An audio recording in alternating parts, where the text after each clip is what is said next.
Welcome to the Fantasy Audiobook. I'm the Aquaman in Marvel, the check-in system is bound. Chapter 41. Han Xiaoqing and Arturia left the meeting room with Charles and Eric.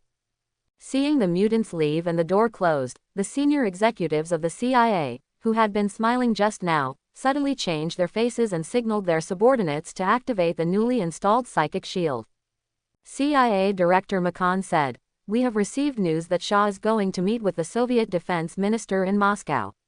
We must speed up the elimination of mutants developed in the local area, and fight evil with fire." The deputy director said, "Wait, do you think this is okay? Send a group of untrained, unauthorized freaks." The fat man with glasses was a little angry. "Pay attention to your rhetoric, the freaks in your mouth are hardworking people, and they are fighting for peace." The deputy director dismissively said, "Really, after Shaw is eliminated, do you think these freaks will live in peace and order? Their existence poses a threat to social stability. We cannot entrust national security to with a bunch of geeks. I suggest Plan B." The voice from the office entered Han Xiaoqing's ears word for word. The psionic blocker can only block telepathy in an area, but the sound will not be blocked. With Han Xiaoqing's hearing ability, even a street away, he could still hear people talking behind their backs. Regarding the faces of these politicians, Han Xiaoqing just laughed and was not angry. Because from the very beginning, he knew that these American politicians were unreliable and hopeless, so naturally he would not feel disappointed.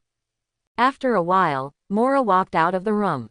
She doesn't have any prejudice against mutants, but as a CIA agent, she will obey the orders of her superiors. When she needs to make a choice, she can point her gun at mutants without hesitation. Because he has a good relationship with Charles and mutual affection, Mora is currently a middleman between the CIA and the mutants. The time is urgent and the situation is serious. Mola cut to the point. The latest news is that Shaw is going to Moscow. The CIA has already started to mobilize agents in the Soviet Union to support him. The plane will leave for the Soviet Union in an hour. Prepare to go. Eric was a little worried. Those kids aren't ready yet.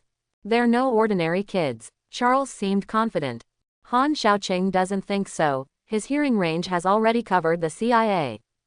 Several young mutants whom Charles placed high hopes on were playing carelessly in the shelter at this moment. Raven, who has turned into a blonde, suggested, "We are also government agents now. I think we should have a secret nickname. I want to be called Mystique." She was named Mystique because of her ability to change her appearance and imitate others, and Riven thought it was cool. Sounds good. Sean Cassidy, Hank McCoy, Alex Summers, Darwin and El Salvador all praised. Ruiwin looked at Darwin, a black boy sitting on the sofa. "Darwin, have you thought about a nickname?" "I use Darwin, because survival of the fittest, that's what I'm capable of." With that said, Darwin came to the fish tank and demonstrated his superpowers. I saw that after Darwin put his head into the water of the fish tank, the sides of his face quickly turned into the shape of fish gills, giving him the ability to breathe underwater like a fish. This ability allows him to adapt to various environments, and if he develops step by step, he should have great potential. "Wow, that's great, Papa." Several young mutants were very active, full of youth and enthusiasm, applauding Darwin one after another. Darwin looked at Sean. "Dude, what about you?" Sean thought for a while and said, "I want to be called Siren." "Why is it called this nickname?" Alex was puzzled. "Because my ability is voice." Sean stood up and showed off a wave of talent. A whistle blew out ultrasonic waves, which easily shattered the glass on the wall. Then there is Salvador, a nightclub girl. Her ability is to have a pair of insect bionic wings on her back, which allows her to fly, and at the same time, she can breathe flames and venom from her mouth. She nicknamed herself Angel, although she looks more like Dragonfly. Finally, there is Alex, who can emit high-energy beams and is extremely powerful. He can be regarded as the main output player in the team, but he still cannot freely control his abilities. The nickname he gave himself was the Devastator. As for Hank, apart from his superior physical and mental strength, his current ability does not seem to be outstanding, and his big feet are different from ordinary people, so he has not given a nickname for the time being. Because he didn't want to be called Han Dajao. A few young mutants showed off their superpowers in the room and garden, having fun and carnival to the music, like a group of bear kids who didn't grow up, messing up the room. Walking through the corridor and coming to the corner, the site is a mess. What the hell? Mora was dumbfounded. Han Xiaoqing, Arturia, Charles, and Eric stood in the corridor, seeing the people playing around in the room with different expressions. Mora shouted, "What are you doing?" Hearing Mora's voice, Rui Wen and the others stopped and looked at Charles and the others. When they saw Han Xiaoqing and Arturia, the eyes of several young mutants brightened. Seeing a few people calm down, Mola then asked, "Who destroyed the statue?" "Alex did it. He's called Ravager now, that's his new name. We plan to set up a special team, called the X-Men, everyone has a nickname, and you have also thought about it." Ruiwin stood up and pointed at Charles, "Your name is Professor X." Then pointing to Eric, "And your name is Magneto. By the way, are these two new partners?" Ruiwin looked at Arturia and Han Xiaoqing, and asked with a smile, "Do you want me to give you nicknames?" Han Xiaoqing looked at Rui Wen. "No, we already have one. Let me introduce myself. My name is Master, nicknamed Sea King. Saber, you can call me King Arthur." Arturia herself would not reveal King Arthur's identity at will, but Han Xiaoqing had already spoken out, so she stopped hiding it. Namor also has the nickname of Neptune, but in this era of underdeveloped information, he is still not well known, and few people know it. But King Arthur's name is still very loud. King Arthur, how cool. Thinking of his title of Sea Monster, Sean suddenly felt too lost. And Eric felt pretty good when he heard the name, Magneto King, but he was still disappointed when he saw these mischievous young people. The Sebastian Shaw they were going to deal with was a supervillain who killed people without blinking an eye. Judging from the performance of Ruiwin and others, it was really not good. Charles sighed, "Looks like we'll have to change our plans." Looking at Sean and the others who were confused, both Charles and Eric felt that it was too early to recognize them on the battlefield. "Master, Saber, this operation is for us to act together." Charles decided to let Raven and the others stay at the base and didn't want them to go to the front to fight. "No problem, but I think people are needed here. You said before that there are mutants in the Hellfire Club who can teleport. If we all leave and Sebastian Shaw comes to attack, relying solely on the magic-shaped girls are hard to deal with." Han Xiaoqing clearly remembered that in the original plot, after Charles and Eric left, Sebastian Shaw brought people to attack the CIA base. Caused the deaths of many agents, and Darwin taught the young mutants a lesson in bloody lives. "I think Master is right. We need to make two-handed preparations. I, Charles and Eric will go to Moscow, and the others will stay at the base." Mora made an opinion, not only felt that Han Xiaoqing's words were reasonable, but also because she didn't know Han Xiaoqing well enough to fully trust her. Maybe it's because of a woman's intuition, or maybe it's because Han Xiaoqing is from Washa. Mora always feels that the other party's purpose is not pure, and she is worried about going out with such a person on missions. "I agree with Mora's proposal." Charles looked at Han Xiaoqing. "I'll ask you to take care of the children. Don't worry, with me and Saber here, there's no problem, you can go at ease." Han Xiaoqing casually set up a flag for Charles and the others. Time was running short, and soon Charles, Eric and Mora flew to Moscow together. Arturia and Han Xiaoqing stayed at the base temporarily. Hank and the others were verbally educated by Charles before, and they didn't take them out on missions, so they became a little depressed at this time, lying on the sofa like salted fish. Ruiwin was more lively, looked at Arturia, and said enthusiastically, "You are so beautiful. By the way, why is your nickname King Arthur? What is your ability? What is your relationship with Master?" Hank, Sean and others who were lying flat also pricked up their ears when they heard the words. Arturia said seriously, "As a fighter, it is extremely stupid to reveal one's whole cards. Instead of caring about these silly issues, you should think about how to improve your strength. This world is far more cruel than you imagined. Without enough power, you can't protect yourself, and you can't protect the people you care about." Ruiwin, who was boring herself, was a little speechless, and sighed, "It's boring, seeing how young you are. Why are you as old-fashioned as Charles?" Then he turned his head to look at Han Xiaoqing with his eyes closed and meditating. "Master, are you Chinese? I heard from Charles that you are very good, can you perform?" Han Xiaoqing glanced at the energetic Ruiwin, and said lightly, "I don't know how to perform, but I can kill people. How about I kill someone to cheer you up?"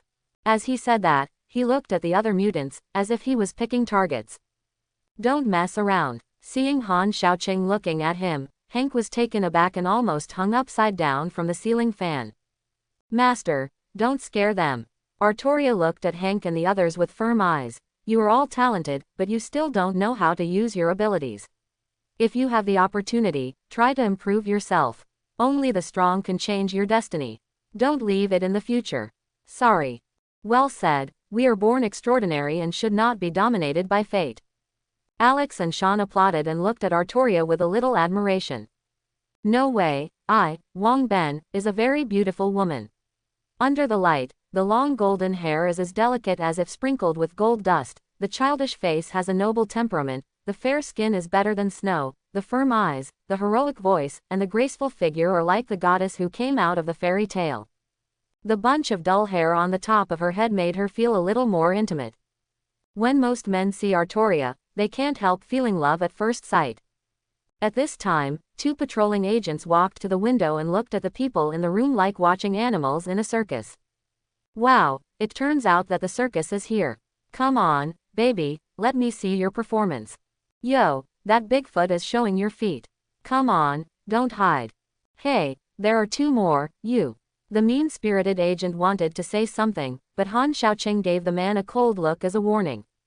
I never thought that the other party would still be excited, and provocatively said, what do you look at, low-level Asians, don't think that wearing high-end clothes can change your lowly status, this is America, you should go back to your hometown to pick it up. Shit. Finished. Han Xiaoqing raised his hand and pointed, then kneel down and make amends. The invisible gravity suddenly pressed down on the chattering agent, crushing him to his knees. Sade felt as if a mountain was pressing on his body, making his bones feel like they were about to break. In just a moment, he was sweating profusely and trembling all over.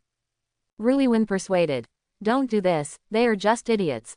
If you don't fight back, these idiots won't have a long memory, they will only get worse.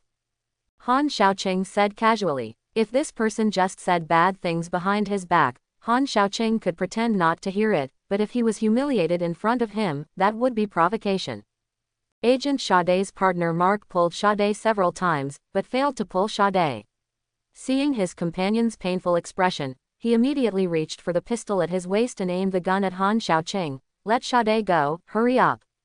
With her keen sense of hearing, Han Xiaoqing noticed 3 heartbeats suddenly on the roof, knowing that Sebastian Shaw had brought someone here, and said calmly, are you sure? I think it's better for him to keep his current state. Quote. Mark said angrily. I told you to absorb your ability, otherwise I will shoot. Okay, as you wish. Han Xiaoqing stopped the gravity suppression. Sade looked like he was fished out of the water, looked at Han Xiaoqing viciously, and cursed unwaveringly, you monster, I must. Before Saad finished his words, he saw a tornado appear in the square, blowing him and Agent Mark into the sky.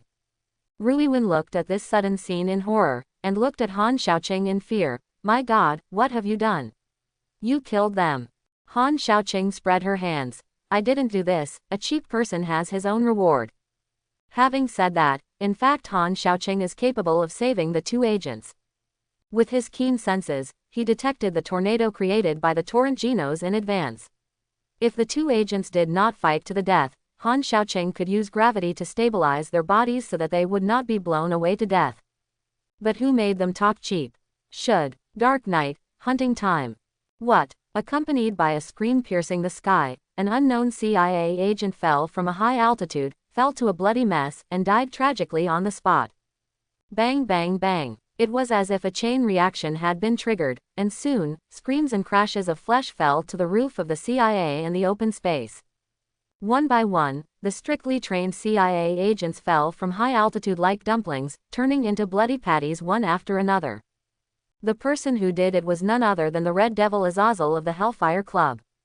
His skin is red all over, and he has a flexible and slender tail behind him.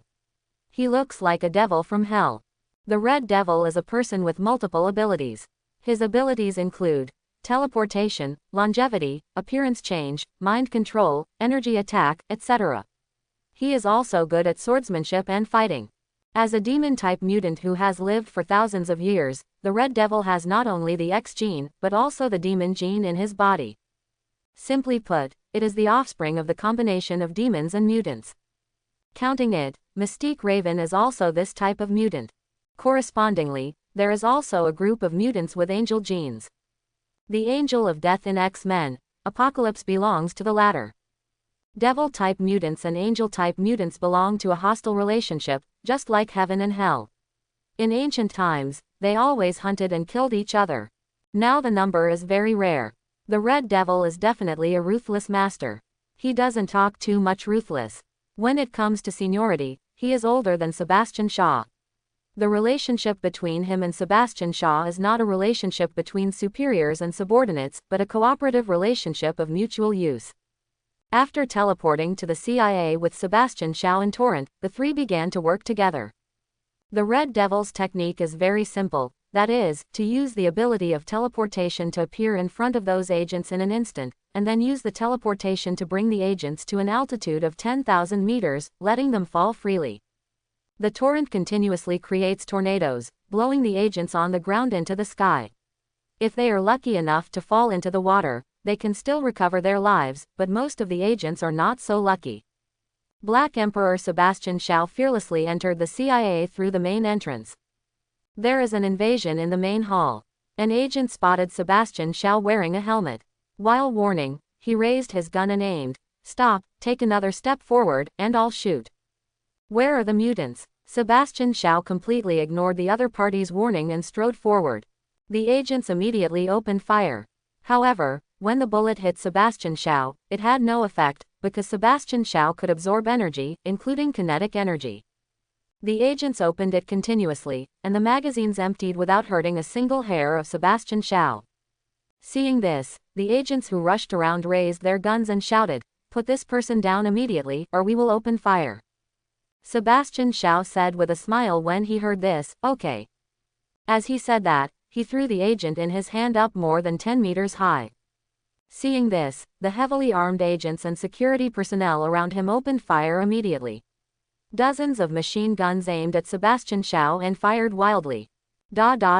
Sebastian Shaw was in the middle of a hail of bullets, letting the bullets shoot at him with an expression of enjoyment on his face.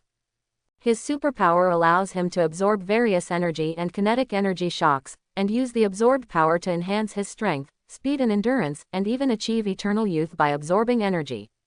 When hit multiple times, the energy he absorbs is also doubled, making him more powerful. However, when the energy is overloaded, it will also cause great damage to his body. It's a pity that ordinary firearms can't reach this level at all, which is why Sebastian Shaw is so unscrupulous. "I don't believe I can't kill you." One of the agents was also a ruthless man. Seeing that the bullet attack was ineffective, he bent down and took out the bazooka, and it was a shot. Boom! The rocket bombarded Sebastian Shaw's body, and the fiery flames engulfed Sebastian Shaw, but in the blink of an eye, the heat wave was absorbed by Sebastian Shaw, and the clothes on his body were not even torn. A little. "This is impossible, monster." The agents were so surprised that they even forgot to keep shooting. "A monster that can't be killed by rocket bombs, this battle is impossible to fight. I think it's more appropriate for you to use the title of higher race." As soon as Sebastian Shaw raised his leg, the energy poured into the soles of his feet in an instant, and then spread and exploded along the ground the moment he stomped his feet. His control of energy has reached the stage of handy, the previously absorbed ability gushes out, exploding along the floor, walls and corridors. In the violent explosion, the agents on the circular corridor didn't even have time to escape, and were blown to pieces in an instant. In the room, Arturia, who noticed the abnormality, raised the sword of promised victory which was wrapped in the Wind King's barrier. "There are enemies, you stand behind me." At the same time, the chubby supervisor Pan Sen was caught by the Red Devil and dropped from a high altitude. He was about to be smashed into meatloaf and screamed in despair and helplessness. "What?" Han Shaoqing, who observed this scene, controlled the gravity to form an anti-gravity force on Pan Sen's body, causing his figure to slow down rapidly, and finally floated in the air 1 meter above the ground. Pan Sen was one of the few managers in the CIA who had a good impression of mutants. At least Han Shaoqing didn't hear bad things about him behind his back, and he invited them to dinner at night, so he had a good impression of him. Oh, God! Pantheon Jackman, who was on the verge of death, almost pissed in fear, and then the anti-gravity force disappeared, and he fell to the ground, but he was not seriously injured. Huh, this little fat man is not dead. Is it a mutant who took action? Seeing that the falling fat man was not dead, the Red Devil immediately teleported to appear behind the fat man, ready to make up the knife. Be careful. Behind, Ruiwin and the others, who hadn't grown up at this time, saw the sudden appearance of the Red Devil. They only knew how to scream, and didn't know what to do. Seeing that Pan Sen was about to die under the knife of the Red Devil, Artoria, who had completed her dress-up magic, yelled, "Get down and don't move." At this time, Arturia put on her battle armor again, and her small suit had become a blue knight uniform. The silver armor on her arms and body was clearly a real heavy armor. Boom! Artoria kicked hard, and rushed towards the Red Devil, holding the sword of the pledged victory that ordinary people couldn't see, smashing the glass, and slashed at the Red Devil holding the knife. From Artoria's point of view, this guy who looks like a devil, killing people indiscriminately as soon as he comes, is definitely not a good person, so he draws his sword directly. The Red Devil's reaction was still very fast. Seeing a blonde girl attacking aggressively, although he didn't see the weapon in Artoria's hand, he instinctively sensed the dangerous and deadly aura, and immediately teleported to appear in the on-the-roof tens of meters away. Stand back, stay in the room, we're being attacked. A white-haired agent ran over with a pair of agents armed with guns.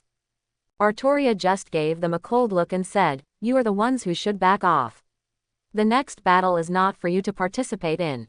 Agent Charlie heard the words and shouted, "Are you kidding? Do you think you are?" Before he finished speaking, the Red Devil disappeared in an instant and appeared behind an agent.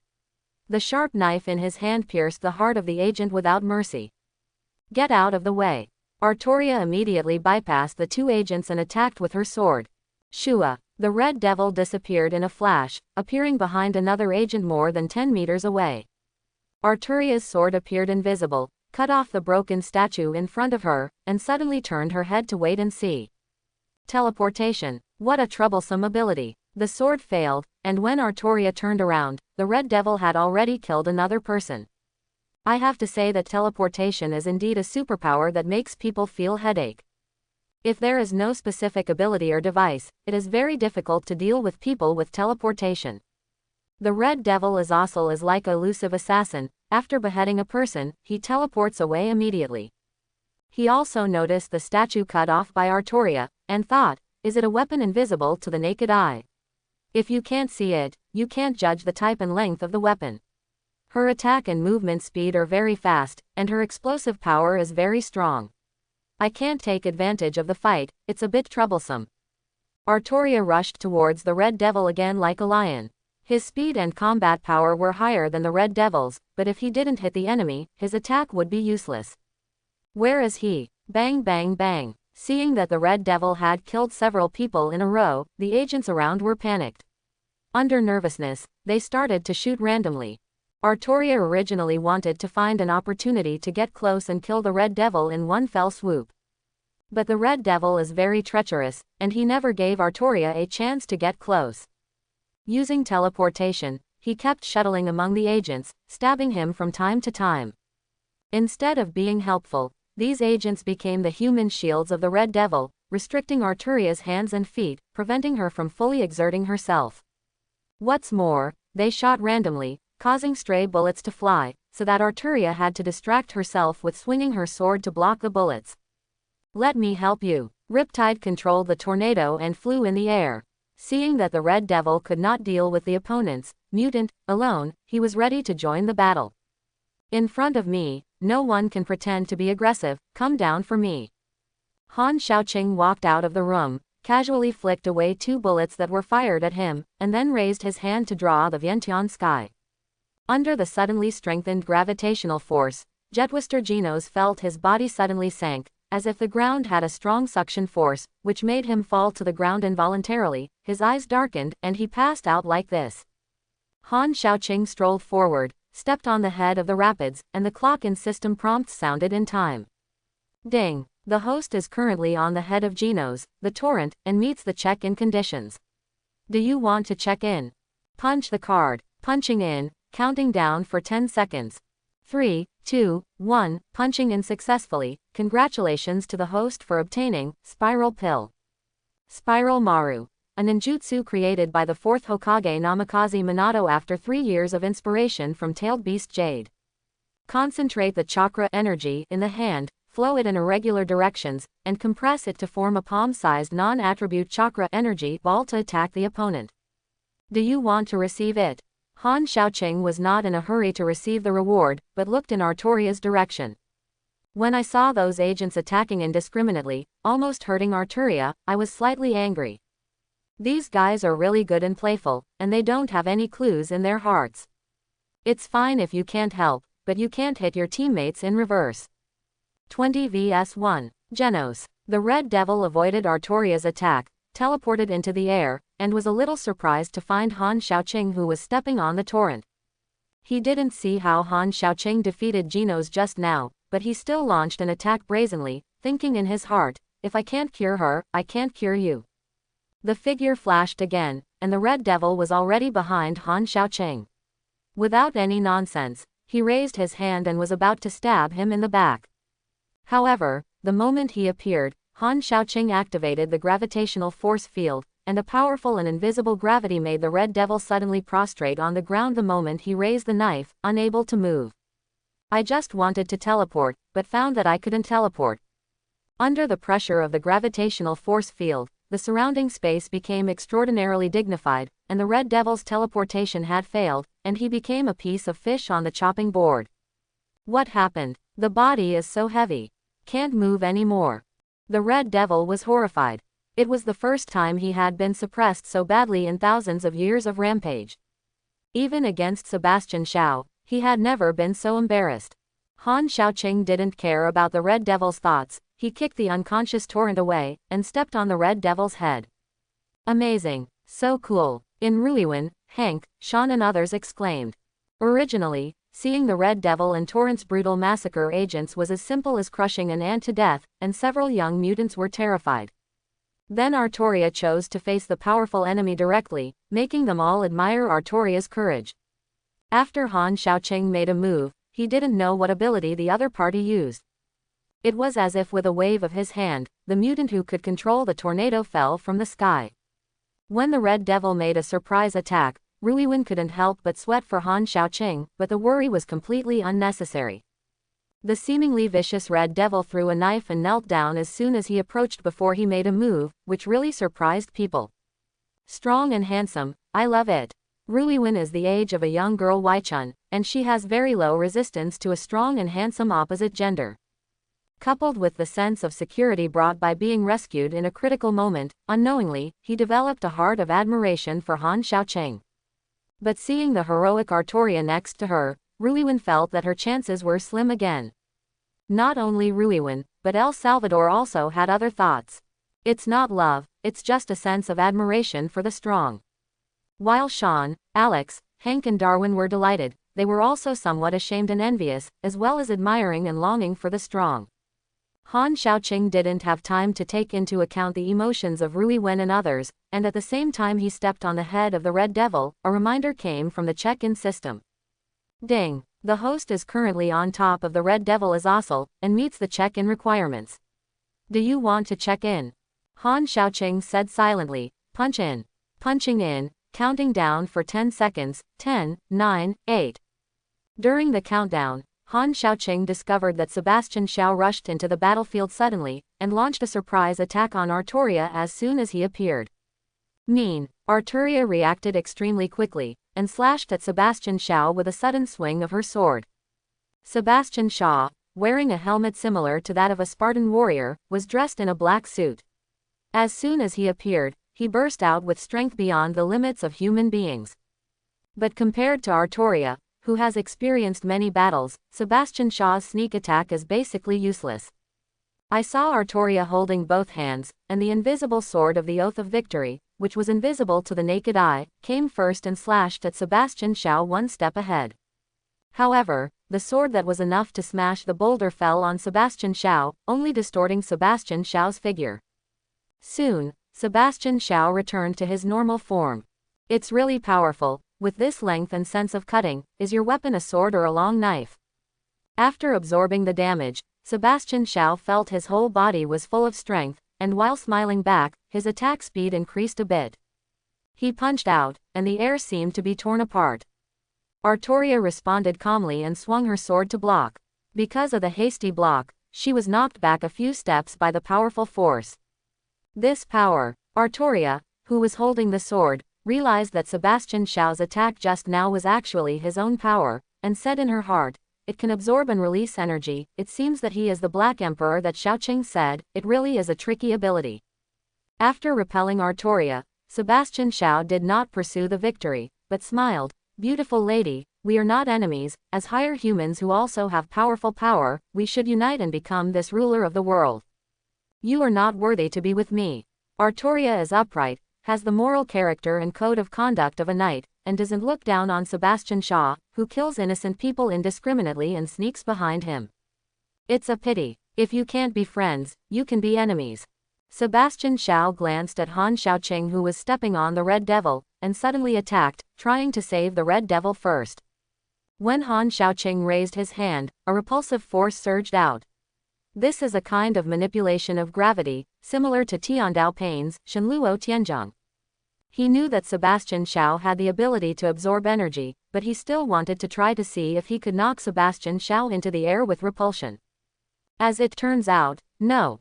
The strong repulsive force was enough to disintegrate a building instantly, but when it came into contact with Sebastian Shaw, it was absorbed indiscriminately by Sebastian Shaw, and then bounced back even harder.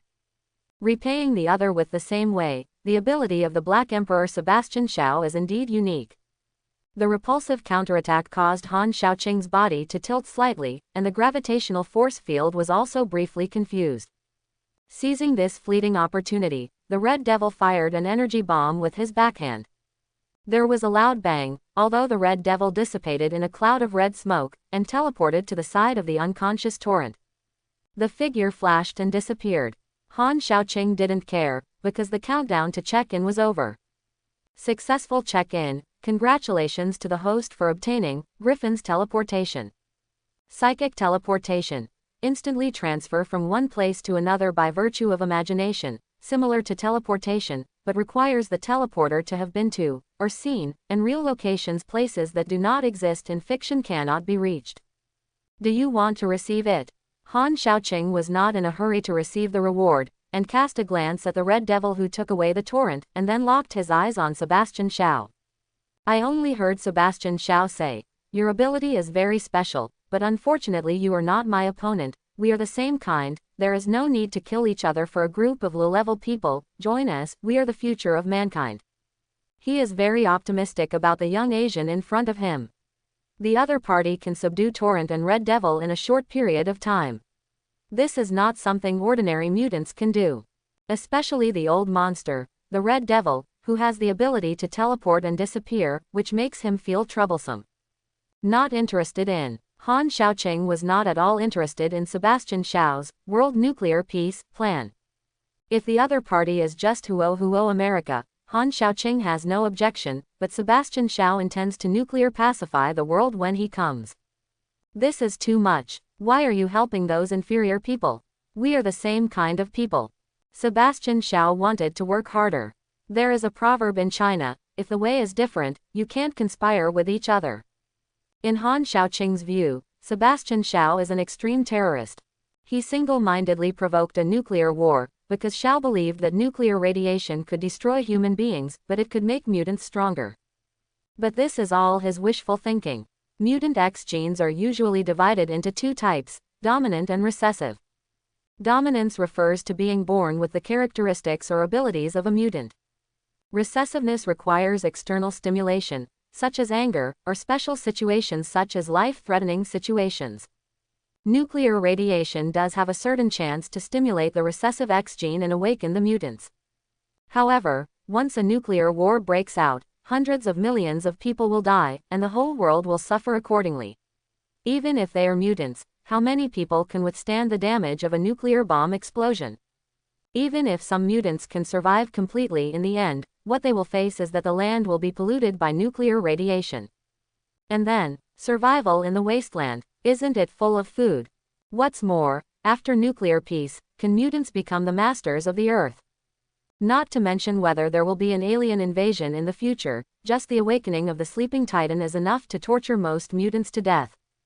According to Sebastian Shaw's nonsense, it is estimated that in the end, even if human beings are not extinct, there will not be much left.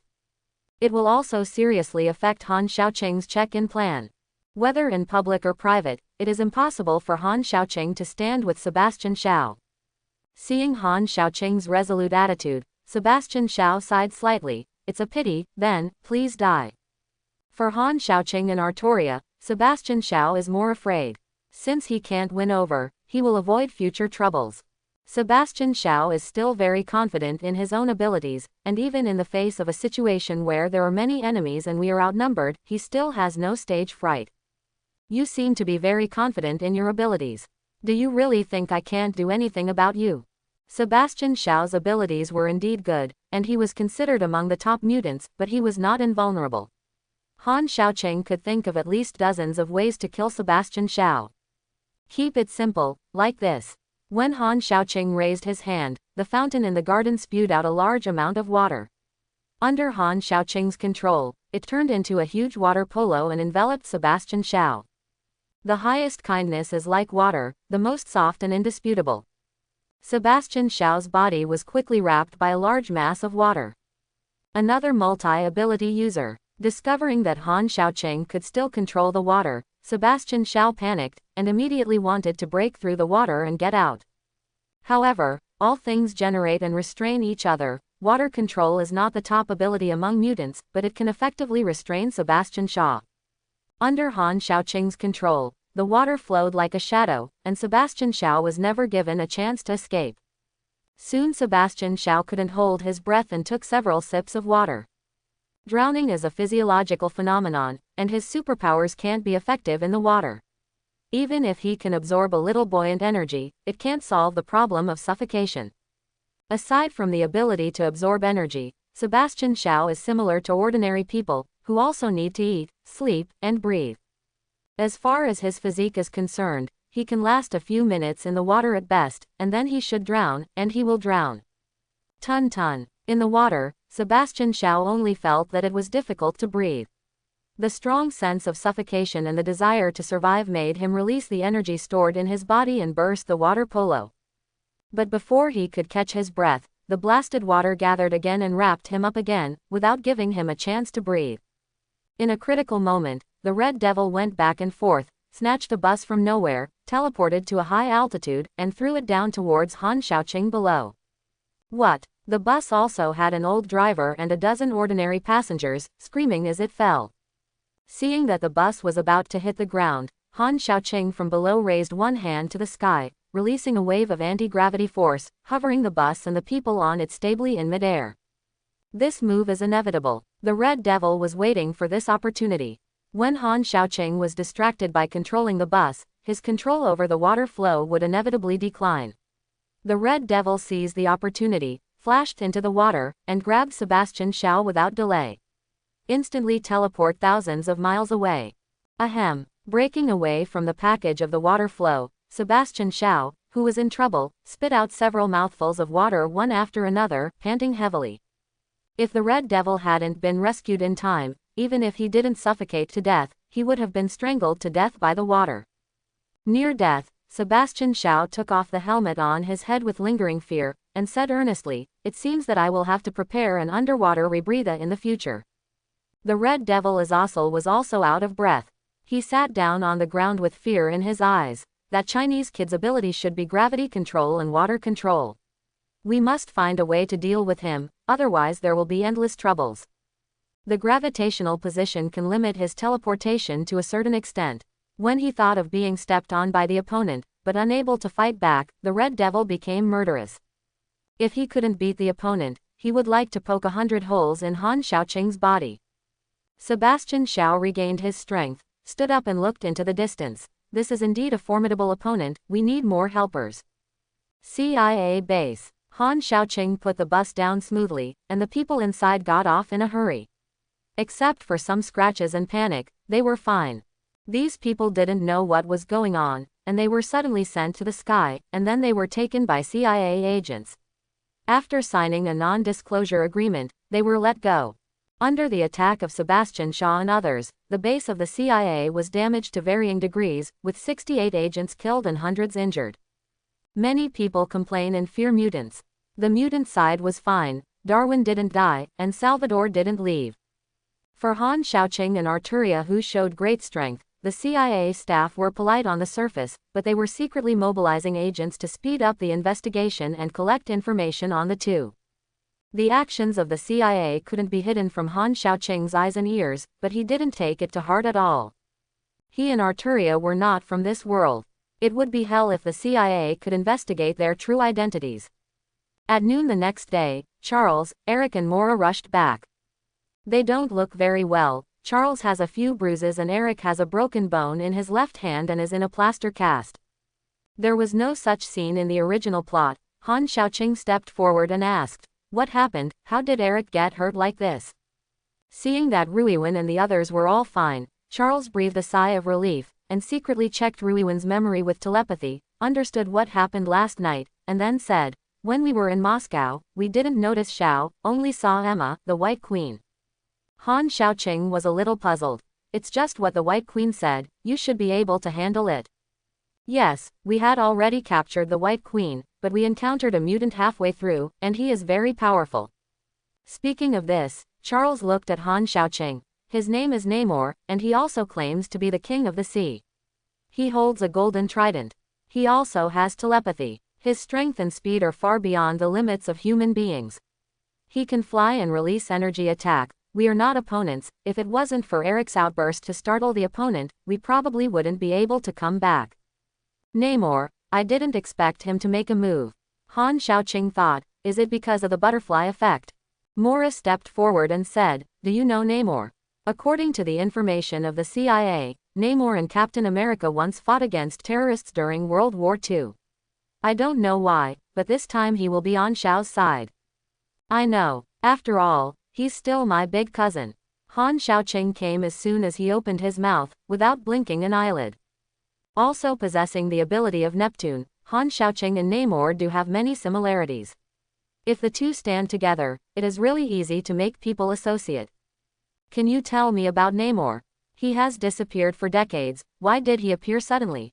Maura asked. Han Xiaoqing looked at Mola, are you doubting me? I just want to know the truth. Mola and Han Xiaoqing looked at each other without giving in. She did doubt Han Xiaoqing, and she had reason to doubt Han Xiaoqing. Their trip to Moscow was originally a top-secret operation, but they were attacked on the way. The person who attacked them was Han Xiaoqing's so-called big cousin. How can there be so many coincidences in the world? Since you don't believe me, I'll go. Han Xiaoqing waved to Arturia and made a gesture to leave. Rui Wen hurried forward and persuaded, I believe the master has nothing to do with this matter. Last night he shot Xiao back and saved many people. When Charles heard this, he glanced between Han Xiaoqing and Rui Wen, sighed in his heart, and said, Mola, I believe Master is fine, and we also need his power. Master goes, we go too. Salvador stood up. Sean and the others also stood up, as if they were going to advance and retreat with Han Xiaoqing. In their view, Han Xiaoqing is the superhero who saved them, not to mention that the people in the CIA have always regarded them as monsters, which made them feel dissatisfied. The injured Eric glanced at Sean and the others, then looked at Han Xiaoqing meaningfully, and finally said, Xiao has already discovered this place, and it is dangerous to stay here. We need a new foothold. Charles suggested, you can go to my house, it can be our new base. Eric looked at Hank, Sean and others, and asked with a smile, with so many of us, will it be crowded? On the outskirts of New York, Xavier Manor. This is your home. Standing in front of a luxurious villa, to be precise, a castle, Eric felt complicated. They are all mutants, why is there such a big difference? From now on, this will be everyone's home. Charles is a standard rich second generation. Since his parents passed away, he has inherited a huge family business and lived a simple and boring life. Standing in front of the castle, Eric sighed. To be honest, Charles, I thought you were living in dire straits at first. Charles rolled his eyes, and Ruiwen said, the dire situation has been warned by us, let's go, visit time.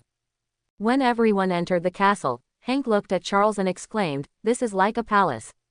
My father felt that a nuclear war would break out sooner or later, so he bought this castle and built a bunker underneath. I think it is very suitable to use it as a training base. As soon as Charles opened his mouth, there was a taste of Versailles. Han Shaoqing and Arturia didn't respond to this. Arturia used to be King Arthur of Great Britain, the real king, and I have never seen such a big scene. Han Shaoqing has experienced Atlantis and the underground world, and he has seen strong winds and waves. Only a few young mutants were dazzled. Salvador was forced to make ends meet and worked as a dancer in a nightclub. Darwin used to be a rental car driver, barely earning enough food and clothing throughout the year, and was often made things difficult by white passengers and some gangsters. If he hadn't been more resistant to beatings, he might not have survived today. Sean and Alex's family was relatively ordinary, and it was the first time they had come to such a luxurious private castle.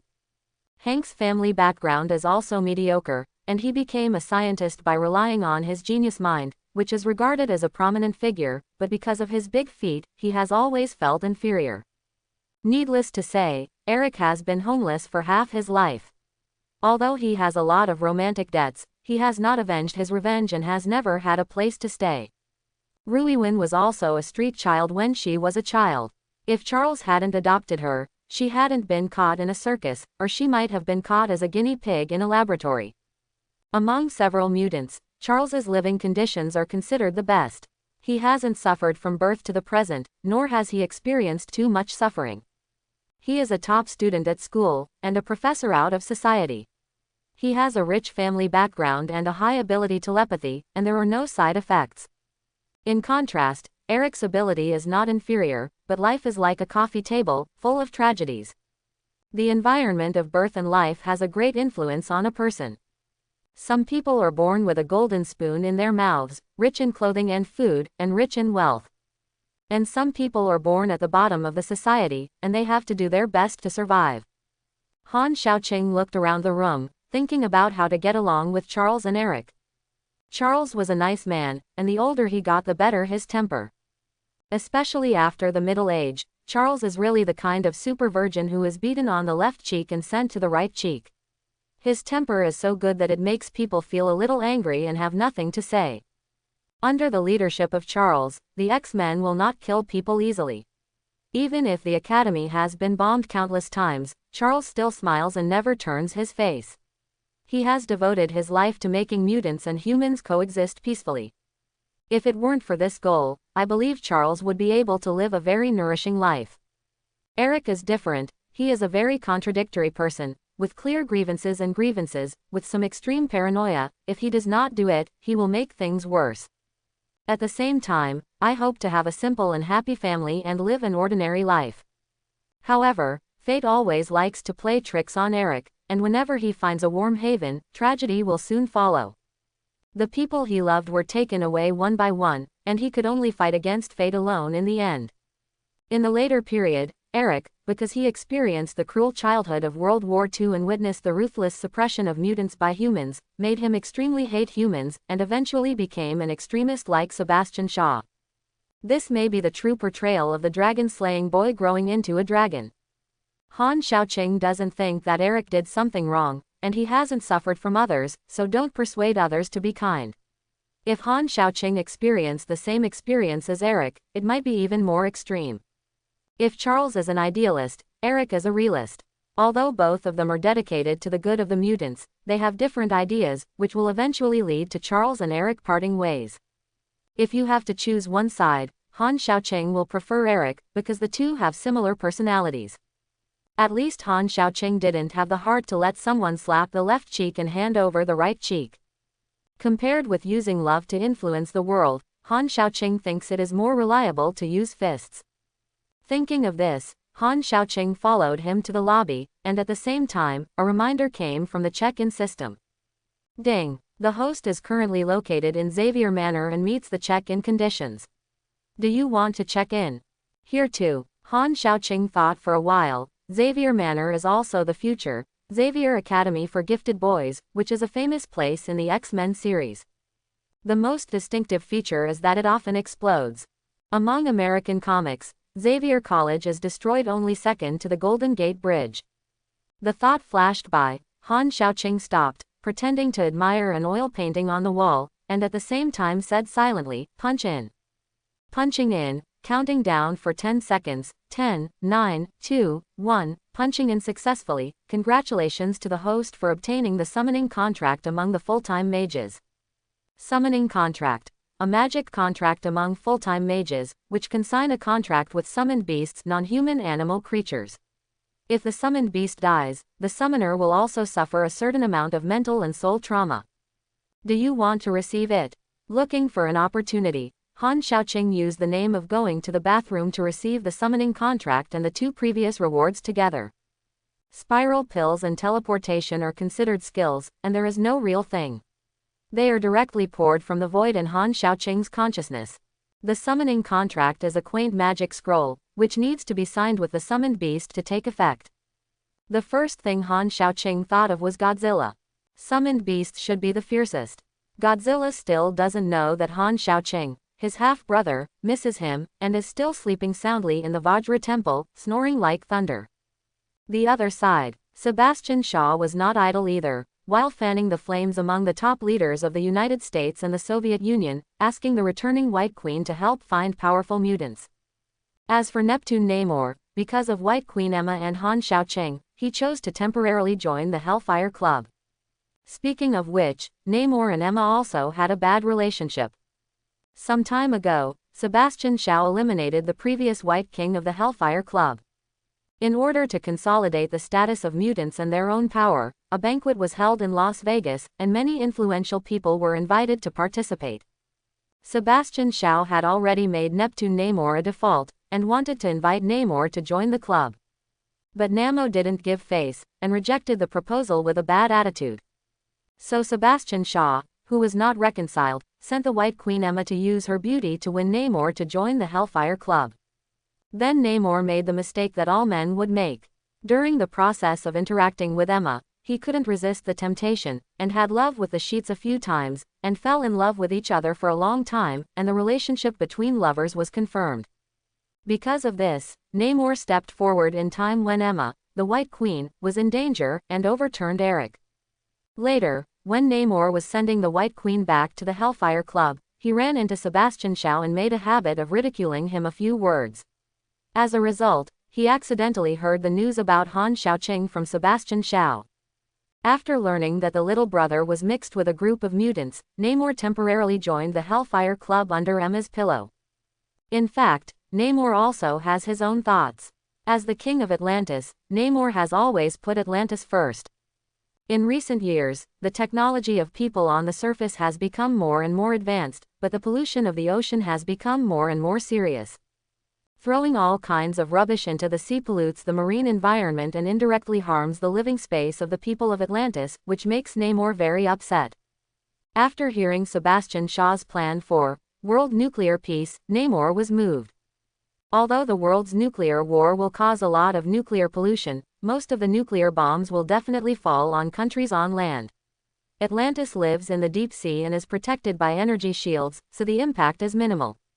As for the issue of nuclear radiation, Namor is not worried, he knows Godzilla exists. Let Sebastian Shaw take the blame afterwards, and he will do a backstab for justice, gain both fame and fortune, and maybe make Atlantis the ruler of the earth. Little did he know that what Sebastian Shaw was thinking about was also how to kill the donkey afterwards. Namor and Sebastian Shaw are both heroes, and each has their own plans. If the plan goes well, the two will inevitably fight because of their different positions afterwards. But now the two have the same goal, so they are more restrained. As time went by, the relationship between the United States and the Soviet Union became more and more tense, especially after the news that the Soviet Union was going to pull the nuclear bomb to Cuba. The nerves of people all over the world became tense. United States, Pentagon. In the conference room, the atmosphere was tense. The law only targets human beings, and cannot restrain mutants. They have great power, and they do their own way, which is very dangerous. In extraordinary times, extraordinary means must be used. Only mutants can deal with mutants. War is about to break out. With whom? The Soviet Union, or mutants. Leaving aside the mutants, the Soviets are already preparing to bring the nuclear warhead to Cuba, and their ship will arrive in Cuba in a week. We will set up a line of defense here. Once a Soviet ship crosses this line, it will declare war on the United States. Now vote by show of hands. As one official's words fell, most of the senior officials around raised their hands in agreement. The situation in the Soviet Union was similar. Now both sides are simmering with anger, refusing to give in to each other, and even risking the risk of dying together and dragging the entire human race to the war. New York, Xavier Estate. Arturia held a wooden sword and was training Ruiwen and others on the grass. Arturia herself has a leadership quality and is also a good leader in war. Now she treats Charles, Eric, Ruiwen and others as her own soldiers and trains them strictly. Salvador, pay attention to your movements. If the range is too large, the speed of the sword will be slowed down. If you use too much force, it will cause too long a period of stiffness after the move. Charles, pay attention to exerting force with your waist. Eric, you've done a good job. You can try to use your abilities, control weapons, and form your own fighting style. Your foundation is not solid. It's like this when you just came into contact with swordsmanship. Every effort you make now is to save yourself and your comrades around you from bleeding in the future. Hearing Arturia's serious teaching, Charles, who was sweating profusely, retracted his sword pantingly, and used telepathy to communicate with Eric and others. I am a good professor, why do I practice swords here? Salvador thought to himself, if I knew how hard it is to save the world, I should go back and dance. Suddenly I miss school so much. Alex sighed. The dumb hair on Arturia's head curled up, and she turned to look at Charles and the others. Concentrate, training is no child's play. When you go to the battlefield, the enemy will not show mercy because of your age, gender, and negligence. At that time, all you can rely on are your comrades in arms and the weapons in your hands. You all have special abilities, but except for Darwin, your bodies are all fragile. Heart, lungs, throat, liver, brain, the human body has many fatal weaknesses, killing. When Charles heard this, he couldn't help but interrupt. Saber, they are still children. I have no objection to learning sword and fighting skills, but killing people is unnecessary. He didn't want Ruiwen and the others to be under too much pressure. The topic of life and death, in Charles's opinion, was too cruel for a child of this age. She completely forgot that she was no more than 2 years older than Ruiwen. Han Xiaoqing, who was reading a book under the tree, heard the words, cast a glance at Charles, and said to himself, a loving mother has many failures. In the original plot, the deaths of many mutants were the result of Charles's wishful thinking. Kindness without sharpness will only breed vicious people who have no bottom line. Think about the tragedy of the mutants in Wolverine 3, it is inseparable from Charles's inaction. Eric on the side said, when they decide to come here, they are no longer children, but soldiers. Warriors will bleed. I agree with Arthur. Think about those dead agents, what we have to face, they're a bunch of murderous thugs. His hand has recovered under Han Xiaoqing's treatment, but the hatred for Sebastian Shaw in his heart has never diminished. As long as he has the opportunity, he will kill Sebastian Shaw without hesitation. Charles sticks to the bottom line. That can't kill people, otherwise what is the difference between us and Shaw? The two refused to give in to each other, and looked at each other face to face, and they almost kissed each other. Boom, boom. Arturia held the wooden sword, jumped up and hit each of them on top of their heads, knocking out 2 big bags. Shut up, you have to listen to me during training, and I will punish you to run 10 laps. If you can't finish the run at dinner time, don't eat.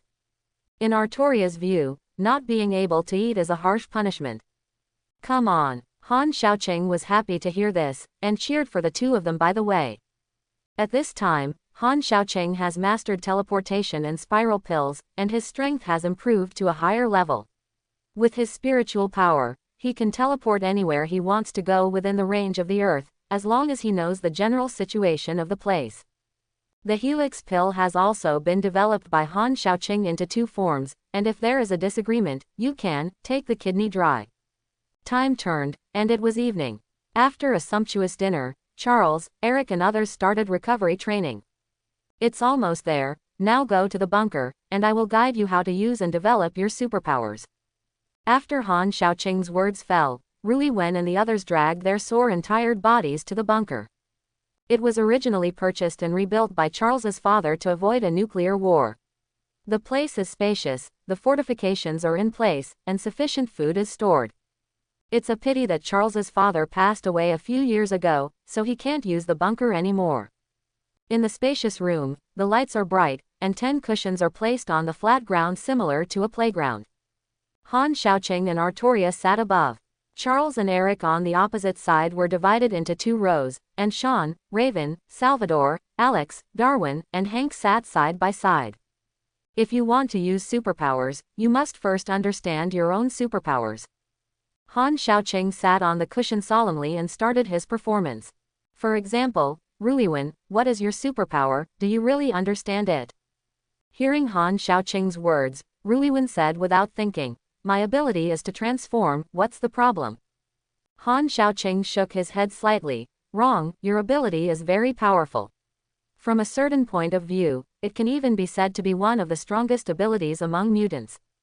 Sean muttered, really, they have been together for a while, and they know each other a little bit. It seems that Ruiwen's ability is nothing special except to change into someone else's appearance and confuse the public. Han Xiaoqing looked at Ruiwen, and said without any haste, I have observed you, your ability is not to imitate deformation, but to simulate deformation. Sounds like there's no difference. Alex was stunned and didn't hear the difference. What Ruiwen heard was, I have observed you, and many thoughts suddenly came to mind. Han Xiaoqing continued, imitation and imitation are completely different, and it can even be said that there is a world of difference. Imitation is at least superficial, while imitation is different, it can go deep into the heart. Or when Mystique imitates ordinary people, there is no difference. But what if she can imitate the special genes of mutants? As expected of a professor, Charles reacted immediately and asked in surprise, you mean, if Ruiwen can simulate the genes of mutants, she can use the superpowers of other mutants? That's right, but if you want to imitate the genes of other mutants, you need a lot of time to explore and try. Han Xiaoqing said to Ruiwen, I don't have the ability to simulate, and I don't have any experience in this field. I can only give you opinions and directions. What you have to do is to constantly simulate and start from the subtleties. After all, Han Xiaoqing looked at Eric, who was a few years older than him. As for Eric, the name Magneto is really suitable. What you control is magnetism, which is a powerful force that can be controlled by magnetic fields. Metal, let metal be your weapon. But your structure is not big enough. The Earth, and even the entire universe, is a huge magnetic field. Your energy is beyond your imagination. All you have to do is feel the magnetic field of the Earth and integrate yourself into it. When you control Earth's magnetic field, and you'll find that you can lift the entire Earth. In addition, you can also put metal in the shoes, on the belt, so that you can have the ability to fly. You can also try to develop in the direction of electromagnetic fields to develop new capabilities. The ability to control the magnetic field is also involved in Han Xiaoqing, who practiced the Yi Jin Jing. In fact, the best way to make Eric stronger is to teach Eric the Yi Jin Jing. But Eric himself has an extreme personality and often makes troubles, so Han Xiaoqing saved his hand. Observe and observe first. If Eric can be completely drawn into his camp, Han Xiaoqing can teach Eric the Yi Jin Jing. After pointing Eric, Han Xiaoqing looked at Charles. The telepathy of your ability is different from mine, but there are some similarities. My suggestion to you is to exercise your mental power. If you have a chance, you can go to the Himalayas, or the New York Temple, and inquire about a place called Karmatage. There is a group of mages there who control all kinds of magical magic. It should be very suitable for you. Charles's mental power is the best in the world, and he is blessed to practice magic. As long as Ji Yuyi is willing to teach, Charles is definitely qualified to become the supreme mage. When Charles is bald that day, he can almost keep pace with Ji Yuyi. 2 bald heads are strong, who will fight for the front. Mage, magic, it seems that there are many interesting things in this world. Charles nodded thoughtfully, keeping Han Xiaoqing's words in mind. Han Xiaoqing turned his gaze to Darwin. Your ability is the survival of the fittest, capable of self-protection and evolution according to the environment. This is a very powerful ability. Everything that doesn't kill you will make you stronger. What you have to do is to constantly challenge yourself the limit, but you have to pay attention. Charles, Eric, Darwin, and Ruiwen all have the potential to become Omega, fifth-order mutants. They are Han Xiaoqing's key observation objects and his check-in targets. It's not that there is no chance if they don't do anything now, but that Charles and others are not strong enough. After checking in many times, Han Xiaoqing already has a certain degree of understanding of the system, and the strength of the person who checks in is directly related to the rewards obtained. The stronger the check-in object, the richer the reward. Han Xiaoqing naturally wanted to put a long line to catch big fish. Next is Alex. There is a powerful ability in your body, but you can't control it, so what you need to do is to control the power. Don't have resistance, let's practice when you have time. You can release your energy, only by learning more and using it can you improve. Quote. For Alex, Han Xiaoqing still takes good care of him. Although Alex only has the potential to become an alpha-level, 4th-level mutant, he is one of 3 heroes.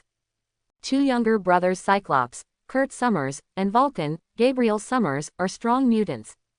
Especially Gabriel Summers, who has super Omega potential, is worth wooing. As for Hank, he hasn't turned into a beast yet. Han Xiaoqing's advice to him is to concentrate on technology and be a support staff. Hank's combat strength is average, and if he develops it, he will become a blue-haired beast. In contrast, Hank's talent for research and invention is his real strength. Sean and Salvador's ability is not too strong, and it is almost the limit to be able to become a beta level in this life. If you get other abilities or opportunities, it's another matter. At present, Charles and Eric have reached the beta level, 3rd order, and their strength is the strongest and the most stable. Alex can be regarded as the 3rd level, but his control ability is too poor. When he can control it freely, he will officially enter the beta level. Raven, Darwin, Sean, Salvador, and Hank all stay around the gamma level, 2nd order. Now that the US-Soviet war is on the verge of breaking out, there is not much time left for them to exercise. In the following time, the X-Men, which has begun to take shape, will be trained by Arturia in physical fitness, fighting skills and combat awareness in the morning, and Han Xiaoqing will conduct actual combat training in the afternoon. With the guidance of Han Xiaoqing and Arturia, Ruiwen and others avoided many detours and made rapid progress. At the same time, Han Xiaoqing was also training with the X-Men, exercising his control. His strength has grown rapidly, and he has tens to hundreds of tons of strength in every move he makes. If he doesn't have enough control, a good-hearted slap on the shoulder can kill a person alive. Until now, Han Xiaoqing didn't understand Superman's suffering. It's like a normal person trying to step on ants without hurting them. This is a very difficult thing. Han Xiaoqing must control his power at all times, otherwise normal life will be very troublesome. For example, opening the door and unscrewing the doorknob, shaking hands and breaking other people's bones. To put it a little exaggeratedly, Han Xiaoqing was worried that the people behind him would collapse even if he farted. This is probably the distress of the strong, and it is really difficult to get along with ordinary people. There is a reason why ordinary people are afraid of mutants, because many mutants cannot control their own power, and if they are not careful, they will cause devastating damage to those around them. After mutants are subjected to all kinds of discrimination and differential treatment, they are prone to antisocial emotions and thus embark on extreme paths. If it is not controlled, sooner or later there will be conflicts between humans and mutants. On the afternoon of the 6th day, at Xavier Manor, Eric stood 100 meters away in a special uniform and shouted, "Come on. Are you ready?" Arturia was wearing a small suit, standing on the platform in a heroic manner, holding a Gatling gun in her hand, which made people feel a little out of harmony. Charles on the side was a little worried. "Eric, are you sure you can do it?" Eric smiled. "Of course, I am Magneto." Feeling Eric's confidence, and looking at the relaxed Han Xiaoqing next to him, Charles said helplessly, "Okay, good luck. Accept the offer." Arturia held Gatling in one hand and pulled the trigger with the other. Da da da. The black 6-barreled Gatling turned, with a long tongue of flame on the muzzle, and the bullets poured out immediately, with an extremely fast rate of fire. As for the recoil caused by the shooting, it was insignificant to Arturia. Eric was ready to fight, and when he raised his hand, the speed of the incoming bullets was rapidly slowed down under the control of the magnetic force stand, and finally the densely packed bullets were all frozen in midair, reflecting a little bit of golden light under the sunlight. My God, It's incredible. Mora had a shocked expression on her face. She was once again shocked by the power of the mutants, and she faintly felt a trace of fear and anxiety in her heart. Because Eric's progress is too fast, and judging from the current situation, this is far from Eric's limit. What if there is a war between humans and mutants? She really can't imagine. The gunshots stopped, and Eric let go, and all the bullets in midair fell to the ground, making a tinkling sound. Yeah, Eric strikes a clenched fist, with a smile on his face. He hasn't been this happy in a long time. In addition to the improvement in strength, he is no longer alone because he is accompanied by a group of like-minded people. Under Han Shaoqing's guidance, it is now possible to control more and larger metals through magnetic fields, and the accuracy has also been greatly improved. With a thought, Eric flew up, because he was wearing Hank's special combat uniform mixed with metal, and his flying speed was not bad, which gave him greater mobility. Congratulations, Eric. Seeing Eric flying over, Charles stepped forward and patted Eric on the shoulder, sincerely happy for him. Thank you, it would be even better if you can get rid of the memory of peeking at others. Eric joked. I try to restrain myself. Now Charles is not as conscious as he was in his old age. He often peeks at other people's memories. It is mainly a habit developed since childhood. It will not change for a while, and it is also a subconscious reaction of self-protection. Who's next? Ruiwen said that she has not yet controlled the ability to simulate other people's X genes, and her strength has not changed significantly. Han Shaoqing looked at Alex and Darwin, who were muttering to the side. Destroyer, Darwin, you used all your strength in sparring in the past. Don't be shy. If you hurt me, I will treat it. If you break something, the professor will buy a new one. Then we'll let our hands and feet go. Darwin moved his body and walked to the grass in front of him. Darwin, I let you win last time, but this time is different. Let me show you my new equipment. Alex moved his body, showed a pair of special gloves and walked across from Darwin. Raven looked at Hank. What new thing is this? The superpower gloves can absorb the laser energy in Alex's body and emit the energy concentrated LY. There are regulators on the gloves, which can help Alex control and adjust the energy output. Facing Raven's inquiry, Hank knew everything he could say. Ruiwen didn't know what to do. She nodded and looked at Han Shaoqing, who was beside her. After Alex played, the mutants including Eric and Charles silently retreated behind Han Shaoqing and Artoria. With Artoria's voice, start. Darwin immediately began to transform, and in a blink of an eye, his body was covered with a layer of hard and thick black armor, which looked like an oversized pangolin, greatly improving Darwin's defense. Darwin, prepare to be ravaged by me. Alex reminded that red laser energy fluctuations emerged from his body, which were then absorbed and converted by the combat uniform. Through the device on the arm, they converged into the palm of the super glove, and ejected a crimson laser beam. The laser beam has high temperature and strong impact, somewhat similar to Superman's heat vision. Darwin lowered his figure and put his arms in front of him in an X shape, blocking the impact of the laser beam in one fell swoop. His arms felt a little hot, but Darwin's body quickly adapted to the heat. He had already trained with Darwin many times in actual combat, and both sides were well aware of their abilities. Under the strong impact of the laser beam, Darwin's body began to retreat, and his feet plowed two shallow ditches on the grass. Alex's laser beam is strong, but the durability is still lacking, and it disappears quickly after one blow. Darwin stabilized his body and beat the ground with his arms, which were smoking hot. The skin of his arms looked like it was covered with a layer of hot lava, and it would burn an egg in an instant. However, such a high temperature is like drizzle to Darwin, and his strong adaptability has made him gradually immune to Alex's regular attacks. It's my turn. Darwin landed on all fours. The muscles on his body swelled at a speed visible to the naked eye, and his body swelled by about 1/3 in a short period of time, making him look powerful as a whole. With a kick, a cloud of dust was blown up. Darwin rushed towards Alex like a fast-running cheetah. So fast. Alex fired the laser beam again. Because Darwin's speed was very fast, he switched to continuous firing. As if a red laser swept across, several trees were easily cut and broken where it passed. Seeing Hank and the others' scalps go numb, they sweated for Darwin. Among the several mutants, Alex's attack power was the strongest. If he fought in a hurry without preparation, even Eric would not dare to say that he could win for sure. After all, his body is also a body of flesh and blood, and it will disappear after being swept by a laser beam. In the battle between mutants, it is very important to have the upper hand in terms of ability.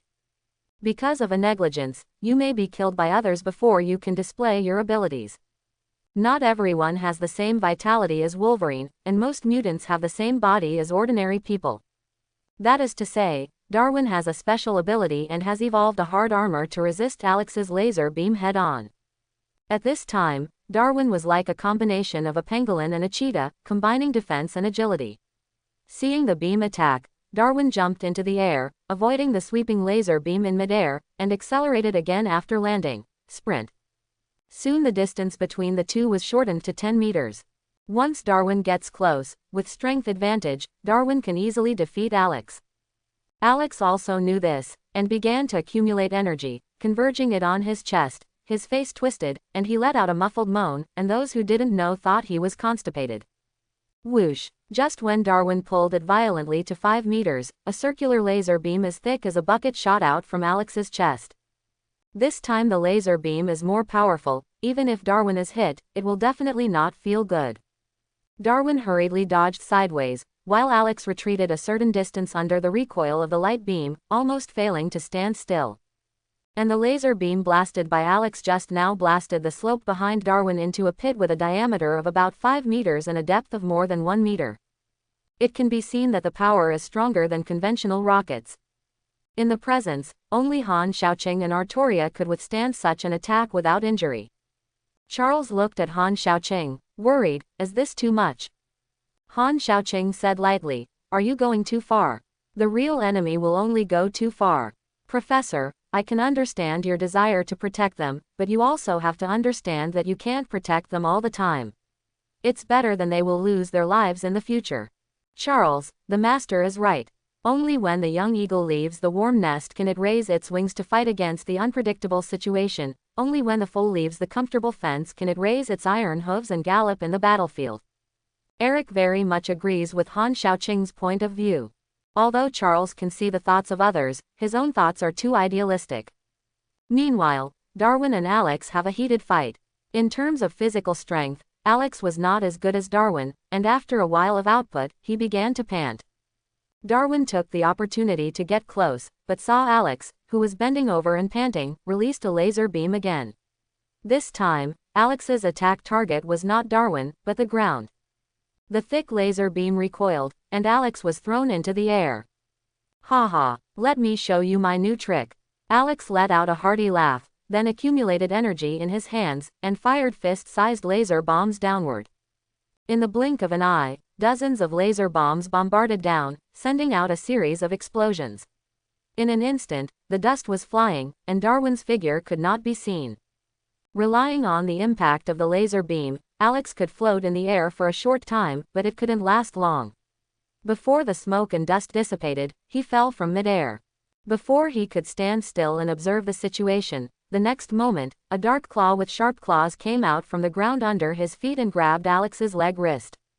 What? Before Alex could react, his body was dragged into the hollowed-out soil, leaving only one head exposed on the ground. It turned out that Darwin secretly dug a hole under the cover of smoke and hid in the ground. On the one hand, he avoided the attack, and on the other hand, he waited for Alex to land. Then with quick digging skills, came Alex's foothold and won in one fell swoop. The winner, Darwin. Artoria announced the result. Well enough. Darwin changed back to his original form and stretched out his hand to pull Alex up. It's okay, I was careless this time, and I will definitely win it back next time. Alex said heartily. Both of them tried their best during the game. After the game, they are still good buddies and will not hold grudges because of it.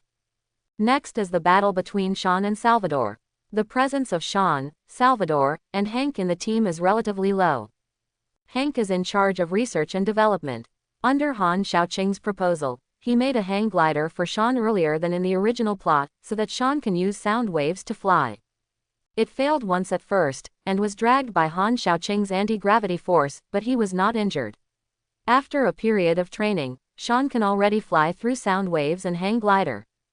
El Salvador has 2 pairs of bionic wings that look like dragonflies, and they have the ability to fly, so the battle between the two is mainly based on air combat. It's just that the attack methods of the two seem to be a bit cheap. One mouthed the subwoofer, one opened its mouth to spit. In the end, Salvador, who was good at flying, was even better and defeated Sean. Victor, Salvador. After Arturia pronounced the verdict, Eric looked at Han Xiaoqing. Master, how about we have a game? The sky is fine, the rain has stopped. Lao Wan, you think you can do it again? Hearing that Eric was going to challenge himself, Han Xiaoqing clenched his fists and jumped into the arena. Come on, let me see where your confidence comes from. Han Xiaoqing's strength has always been a mystery to Charles and others. They all know that Han Xiaoqing is very strong, but how strong is it? But it is not clear. Anyway, they didn't win together. Eric decided to single out today, probably because of his mental expansion. Faced with the challenge, Han Xiaoqing did not refuse. As Arturia yelled, "The game has started," Eric, who was standing opposite Han Xiaoqing in the field, shot rashly. With a wave of his hand, under the control of the magnetic field, the warheads that fell on the ground shot towards Han Xiaoqing quickly. Han Xiaoqing didn't dodge, and the gravity field formed a protective shield, which easily blocked the flying bullets. The 4 basic forces of the universe: strong nuclear force greater than electromagnetic force greater than weak nuclear force greater than universal gravitation. Eric possesses the electromagnetic force among the 4 fundamental forces of the universe. Han Xiaoqing obtained the gravity control of King Wanli, that is, the weaker universal gravitational force. Because of the ability to control gravity, Han Xiaoqing can easily change the weight of objects, and any object can be controlled. Eric is different. Only objects related to the magnetic field are under his control, and he cannot control everything. He has a strong control over metals and can easily change the shape of metals. This is something Han Xiaoqing cannot do. However, although the electromagnetic force is stronger than the gravitational force, Eric is just getting a glimpse of it now. He only has the superficial control of the electromagnetic force, and he has not even controlled the protective force field. How could he be Han Xiaoqing's opponent? One of my abilities is to control the gravitational force. Although it is a bit weaker than the electromagnetic force, it refers to the situation at the same level. You are still far behind. With the protection of a protective force field all over her body, Han Xiaoqing completely ignored Eric's attack. I saw that with Han Xiaoqing's move, Eric was forcibly pulled in front of him by a strong attraction. Then, with a flick of Han Xiaoqing's finger, Eric was thrown flying by a repulsive force and hit a big tree. The densely packed bullets inlaid around Eric, forming a humanoid image. After Eric landed, a trace of blood flowed from the corner of his mouth. The injury was not serious, and the pain was not light. This can be seen from the pain mask on his face. Eric gritted his teeth in pain, without a face at all, and took a while to stand up. That is to say, if it is a real life and death struggle, the old people will be gone in just a moment. Wiping the blood from the corner of his mouth, Eric looked at Han Xiaoqing. "See, King, have you ever shed blood?" While speaking, Eric took out a game coin, put it on his right hand, and clamped it between his index finger and thumb. "Has it been completed? As expected of you." Seeing Eric's actions, Han Xiaoqing didn't stop him, but became more interested. "You have to block it, or you will die." Eric seemed very confident, aiming the game coin in Han Xiaoqing's direction and ejecting it. Boom! With the sound of a sonic boom formed by an object exceeding the speed of sound, the game currency in Eric's hand turned into a stream of light and shot out. Stab! The terrifying speed carried by the game coin creates friction with the air, coupled with the heat generated by the electromagnetic acceleration, causing the coin to melt quickly during the flight. This kind of attack cannot attack enemies that are too far away, but within 100 meters, it can still maintain a strong lethality. Speaking of which, this trick was only completed by Eric after Han Xiaoqing's suggestion, and it was called Super Electromagnetic Gun. Using the principle of electromagnetic induction, the coin is ejected at 3 times the speed of sound at the initial speed. Because it uses its own electromagnetic force to correct the flight trajectory and accelerate coins, Eric's super electromagnetic gun is constantly accelerating before hitting the target, so it has extremely high accuracy and destructive power, unlike ordinary bullets. At first, Han Xiaoqing proposed this idea because he thought of Misaka Makoto's super electromagnetic gun, and he mentioned it by the way. Unexpectedly, Eric really succeeded in just a few days. The power of the electromagnetic gun is astonishing, and the speed is extremely fast. Among the people watching the battle, only Arturia can see it clearly. Charles and the others just saw a flash of lightning, and the terrible speed left an afterimage in the air. The orange beam was like a laser. Wherever it passed, the ground was instantly torn apart by a fiery air wave that lasted several hours. 10 meters of scorching marks, the strong wind generated by the aftermath alone is enough to blow people away. Such power is even worse than Alex's laser beam. However, Han Xiaoqing remained unmoved and let the super electromagnetic cannon bombard him. The power of Eric's attack can be described as splitting mountains and cracking rocks, but when it hit Han Xiaoqing's protective force field, it was like throwing a small pebble into a lake. It only caused a wave and then disappeared. When the smoke and dust cleared, Han Xiaoqing looked at Eric on the opposite side. Your talent is really extraordinary to be able to develop a super electromagnetic gun in a short period of time. If you can replace the game currency with other larger conductors, the power and range are still good. Can you improve further? Do you have any other tricks? Eric heard the words, a little speechless. I surrender. Before Han Xiaoqing could do anything, Eric resolutely surrendered. The electromagnetic gun is already the strongest attack method he currently controls. Since it can't break through Han Xiaoqing's protective force field, it will continue, only to be abused. Then come here today and disband. The actual combat drill in the afternoon was coming to an end. After Han Xiaoqing used the red hand in Shuangquan hands to heal the injured, he asked Eric and others to arrange it by themselves. Charles, Eric and Mora leave the estate and go to the CIA. Riven, Sean and other young mutants began to play and relax. Hank ran to the scientific research room to continue his research. Han Xiaoqing accompanied Arturia to the beach for a walk.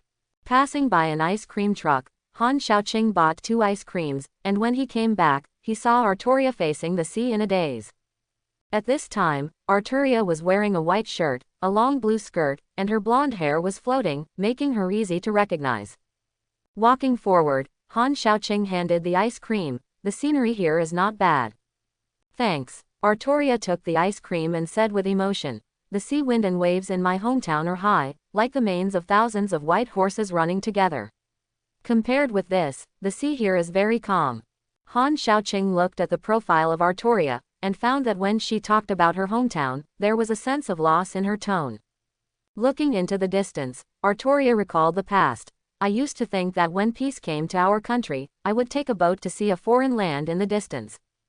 It's like the golden plains of Gaul in the mouth of the Knights from the mainland, and the green hills of the winter country where the Irish people live. Or on the distant continent in the Bard's Ballad, raise my flag and take a panoramic view of unknown cultural relics. This is homesick. Looking at Arturia, who looked a little melancholy, Han Xiaoqing was speechless for a while. There is also Britain in this world, but to Arturia, it is still a strange country, because there are no traces of her and her familiar people left there. Arturia looked at Han Xiaoqing, took a bite of ice cream, and said with a smile, I don't know why, but I suddenly remembered something from the past.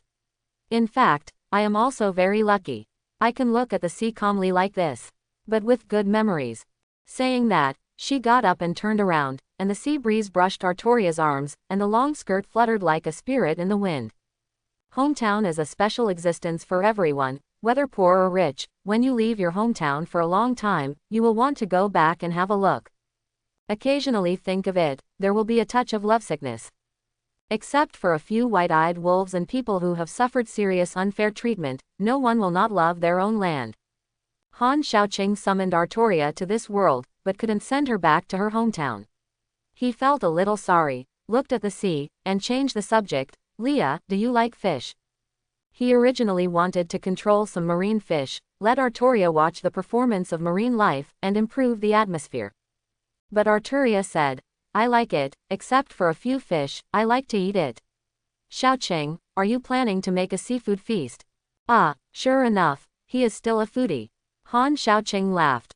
Well, this season salmon is good, with few scales and thorns, tender and delicious meat, and a smooth taste.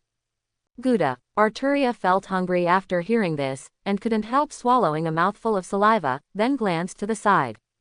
Han Xiaoqing stepped on the soft sand and came to the beach barefoot. The moment his palms touched the seawater, the fluctuation of telepathy was transmitted, and he quickly selected a single salmon with a body length of 1 meter, a plump body, and healthy body and mind. Under Han Xiaoqing's call, the salmon swam quickly in the water, swimming towards Han Xiaoqing's direction. About 3 minutes later, the fat salmon came into the sight of Han Xiaoqing and Arturia. This ability is really convenient. As soon as she saw the food, Arturia's homesickness suddenly faded a lot, and she looked forward to it. After giving the salmon a good time, Han Xiaoqing put the fish into the Chenkin ring. Let's go, Xiaoqing, it's almost time to go back. Under the urging of Arturia, Han Xiaoqing put on his shoes again, and left the beach with the food and the expectant Daimao King. After returning to Xavier Manor, Han Xiaoqing went to the kitchen to get busy. The method of salmon is very simple. Cut the fresh salmon and take off the best part of the meat. Under the control of Han Xiaoqing's gravity, all the fish bones are pulled out, and then the skin is removed with a knife, and the fish is cut into about 0.3 centimeters, served in thin slices, served with side dishes and refrigerated. Then there are the sole ingredients. With the rest of the ingredients, Han Xiaoqing made a large portion of fried fish and a portion of 3 fresh fish soup. Sean and Alex are playing cards outside. Blonde Raven enters the kitchen and offers to help. Seeing Han Xiaoqing's skillful movements, Rui Wen asked, "Master, do you often cook?" "No, just do it occasionally." Han Xiaoqing didn't use a shovel to fry the fish. When he saw that the heat was almost done, he used gravity to turn it over. The fat and tender salmon crackles softly under the hot oil in the pot, exuding a mouth-watering aroma. Under Han Xiaoqing's control, various ingredients are matched in precise proportions. Pots, pans are flying in the kitchen, like a magic show. One person can do the work of more than a dozen people. Han Xiaoqing is definitely a master when it comes to control and time management. Turning around, Han Xiaoqing found that Rui Wen, who was washing the vegetables next to him, was looking at him fascinated. "What's wrong?" Han Xiaoqing asked. Rui Wen came back to her senses, a little flustered. "No, it's nothing, I thought of something from my childhood." While frying fish, Han Xiaoqing enlightened Rui Wen, "You have been distracted recently, and the progress of training is relatively slow. If you use half of your energy to make yourself look normal, then only half of your energy is left to do other things. If you want this society to accept you, then you have to accept yourself first, and only when you put your heart and soul into it can you make further progress. In fact, your original appearance is quite good looking." "Really?" Rui Wen was a little moved when she heard this. "Certainly." Han Xiaoqing turned around, picked up the fried fish, and put it on the plate with the juice. The plate in midair suddenly loosened, and Rui Wen caught it reflexively. Because of the loosening and devotion of her mind, she changed back to her original appearance in an instant. Red hair, blue skin, devil-like figure, and a pair of snake-like pupils. It does look a bit strange, but if you look closely, you will have a different kind of beauty. It's good, and it's easier for you, isn't it? When you fully control your abilities, you can switch forms freely. Instead of caring about other people's eyes, it's better to work hard to improve yourself. Well, I listen to you. Rui Wen nodded, no longer changing her appearance, and helping in the kitchen with her most authentic appearance, occasionally asking some questions. While Han Xiaoqing answered, the movements of his hands did not stop. In addition to salmon, Han Xiaoqing used local materials, and made foie gras, steak, seasonal vegetables and other food. Half an hour later, Han Xiaoqing controlled more than a dozen dishes and flew onto the dining table. Arturia in the living room was reading a magazine very seriously. Her eyes seemed to have the light of a cat-like beast. She didn't raise her head until she smelled the aroma of food. "Is the meal ready? I'm really looking forward to the high-end food cooked by Xiaoqing." Arturia is a standard foodie. When she was King Arthur, she didn't even have a plate when she was limited by productivity. Usually, there was a large piece of barbecue on the table, and everyone cut and ate it with a knife. Original ecology, without additives, is a healthy food, but it has nothing to do with deliciousness. Therefore, Arturia basically has no resistance to various delicacies. After a happy dinner, Han Xiaoqing went back to his room to rest. The next day, the warships of the United States and the Soviet Union are all gathering in Cuba. Only one fuse is needed, and World War III will break out. Once the two superpowers with nuclear weapons go to war, what mankind will face is doomsday. Han Xiaoqing, Charles and others were all sitting in the living room, but Hank was absent. It is estimated that it was injected with the serum developed by Ruiwen's blood, but it backfired and turned into a beast. Last night, Han Xiaoqing heard Hank's commotion, but he didn't care about it. He had reminded Hank before that if the other party refused to listen and insisted on going his own way, he would naturally have to bear the corresponding consequences. Anyway, he can't die. With Hank's mind, he can change back when he develops a complete suppression potion in the future, which is not a big deal. The most important thing right now is to resolve the Cuban crisis. On an old-fashioned black and white TV, the President of the United States is giving an impassioned speech. The Soviet Union intends to deploy nuclear missiles in Cuba, and the fleet transporting the missiles is about to arrive in the Caribbean Sea, and the war is imminent. All diplomatic efforts to avert war have failed, and newspapers around the world are now reporting that many citizens panicked and began scrambling for supplies. Many people hid in the air raid shelters, and the situation was almost out of control. Chapter 51. After watching the news, Charles stood up suddenly. All this is Sebastian's trick, we must stop him and stop the outbreak of nuclear war. Eric got up. Then what are you waiting for, let's go. Seeing that everyone was fighting high, Han Xiaoqing asked Charles to call Hank. Although Hank has become a beast, he is still a member of the team. Under Charles's telepathy, Hank, who turned into a blue-haired beast, appeared shyly. Hank, it's more appropriate to call you a beast now, take out your battle suit. Han Xiaoqing gave Hank the title of Beast, and now Hank's appearance is really appropriate.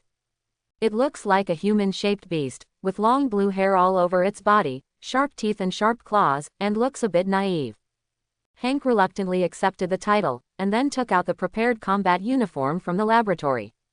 These combat uniforms are made of super strong fibers, all black, with a big X on the back, which looks trendy and cool. Hank originally planned to use beige, but Han Xiaoqing proposed to use black, which means, in the dark, but with the light in mind. In fact, Han Xiaoqing thinks beige is ugly. To be a superhero, whether he is strong or not is secondary, and the most important thing is to be handsome. The combat uniforms of the X-Men are all customized according to the characteristics of each person. For example, Magneto King Eric, his combat uniform is mixed with metal, which is convenient for him to control. Sean the Siren's combat suit has hang glider added to allow him to fly through ultrasonic waves. Angel Salvatore left a gap behind her battle uniform, allowing her wings to open and close freely. Alex the Devastator, his battle suit is accompanied by the most equipment and the most complex. There are energy regulators on the gloves and the chest, and when necessary, the devices on the back and under the feet can also assist Alex to release the laser beam. There is nothing special about Darwin's combat uniform, except that it is more shrinkable. The combat uniforms of Han Xiaoqing, Artoria, Professor X Charles, Mystique Raven, and Mora all have some slight differences, but not very big. Everyone put on the cool X-Men combat uniforms, walked with the wind, and felt like they were coming.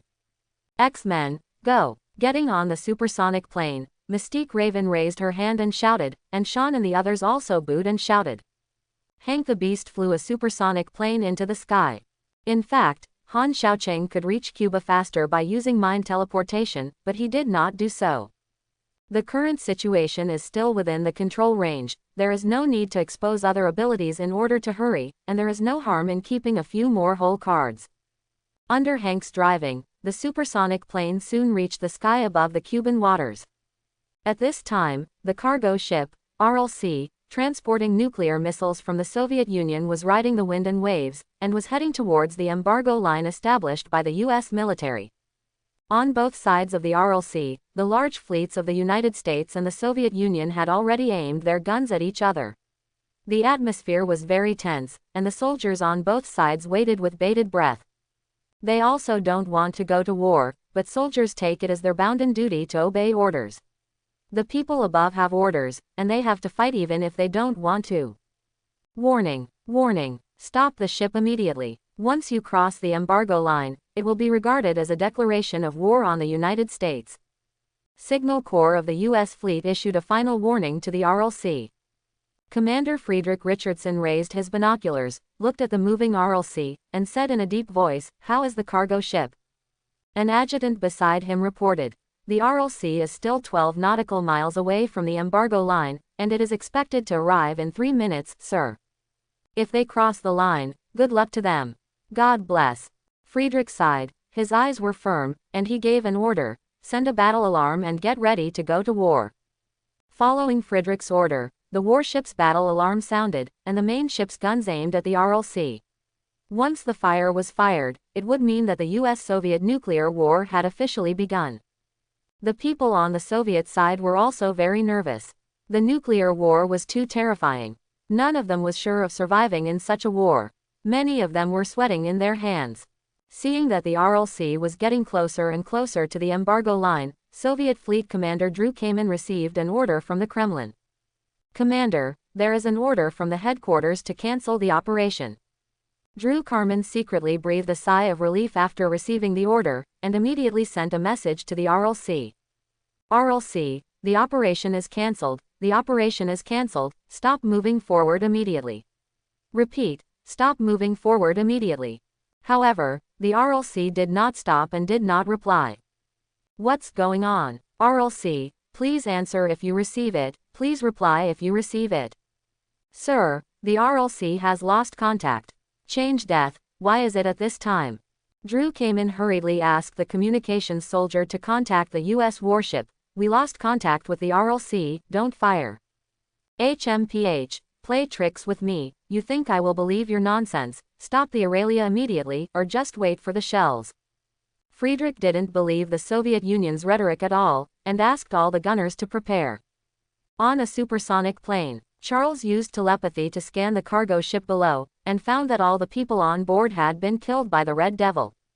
He originally wanted to control the Red Devil to stop the RLC, but the Red Devil has the ability of mind control and can be immune to telepathy. Charles couldn't directly control the Red Devil, so he said, "The crew on the RLC were all killed by the Red Devil, and the ship must be stopped." The female agent Morris said nervously, "Once the cargo ship passes the embargo line, it will be bombed by our side, and a nuclear war will break out. You guys go to Shaw, I'll take care of the RLC." While speaking, Han Xiaoqing came to the cabin door, jumped up and flew over the RLC. The Red Devil on the RLC found Han Xiaoqing, did not dare to stay any longer, and immediately used teleport to leave the cargo ship. Han Xiaoqing ignored the Red Devil, and cast gravity on the RLC, which suddenly increased the cargo ship's gravity several times. Under the pressure of strong gravity, the RLC's hull was overwhelmed and sank rapidly. In an instant, it sank into the vast ocean. Facing the sudden scene, the soldiers on both the American fleet and the Soviet fleet were dumbfounded. Because of the distance, they didn't see the existence of Han Xiaoqing and the Red Devil, and they didn't know why the RLC suddenly sank. Officers from both sides reported the situation to their superiors as soon as possible. Now the United States and the Soviet Union are afraid of fighting wolves with bamboo sticks. Although they seem to be tit for tat, they are actually afraid of going to war. After all, to be able to live well, no one is willing to work hard. The high-level diplomatic departments of the two countries talked about it, and finally planned to attribute the sinking of the RLC to an accident, and planned to make a major event into a minor one. But some people don't want that. In the deep sea, a nuclear submarine sailed quietly.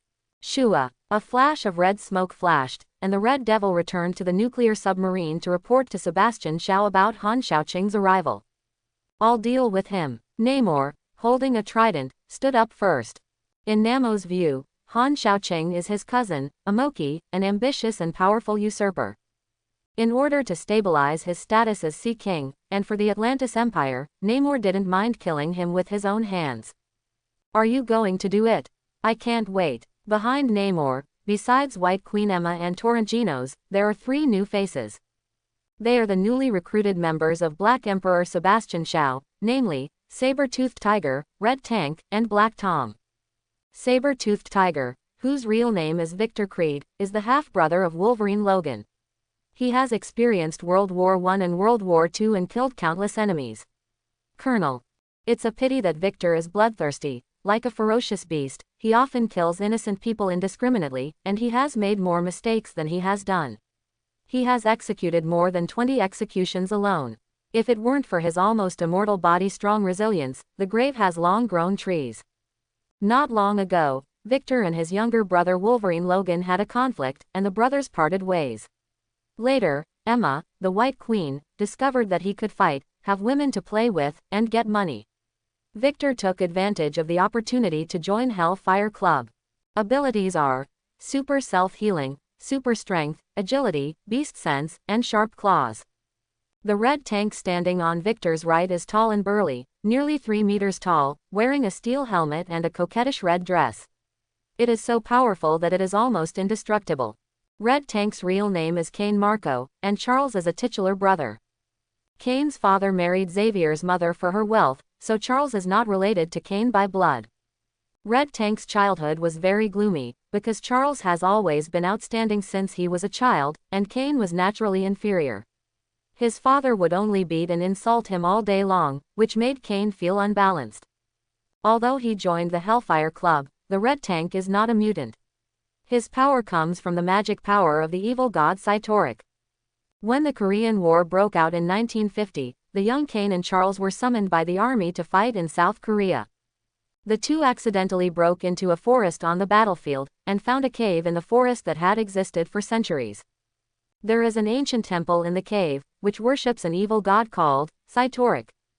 Kane saw the ruby on the altar, subconsciously touched it, and let Kane gain the power of Cytoric, thus turning into a red tank. But this also caused the cave to collapse, and only Charles escaped in a hurry. Kane was trapped in the collapsed cave, because the position created when he became a red tank cut off Charles's telepathy, making Charles mistakenly think that Kane was dead, and left here alone. In the end, Kane escaped from the cave alive by relying on the power of the red tank. When he found that Charles had left him and left, Kane, who had turned into a red tank, thought that Charles would die, and his dissatisfaction with Charles became more and more serious. 2 days ago, the White Queen found the red tank with the help of the Red Devil and invited him to join the Hellfire Club. Hearing that he was going to deal with Charles, Red Tank immediately nodded and agreed. He also brought in his friend Black Tom by the way.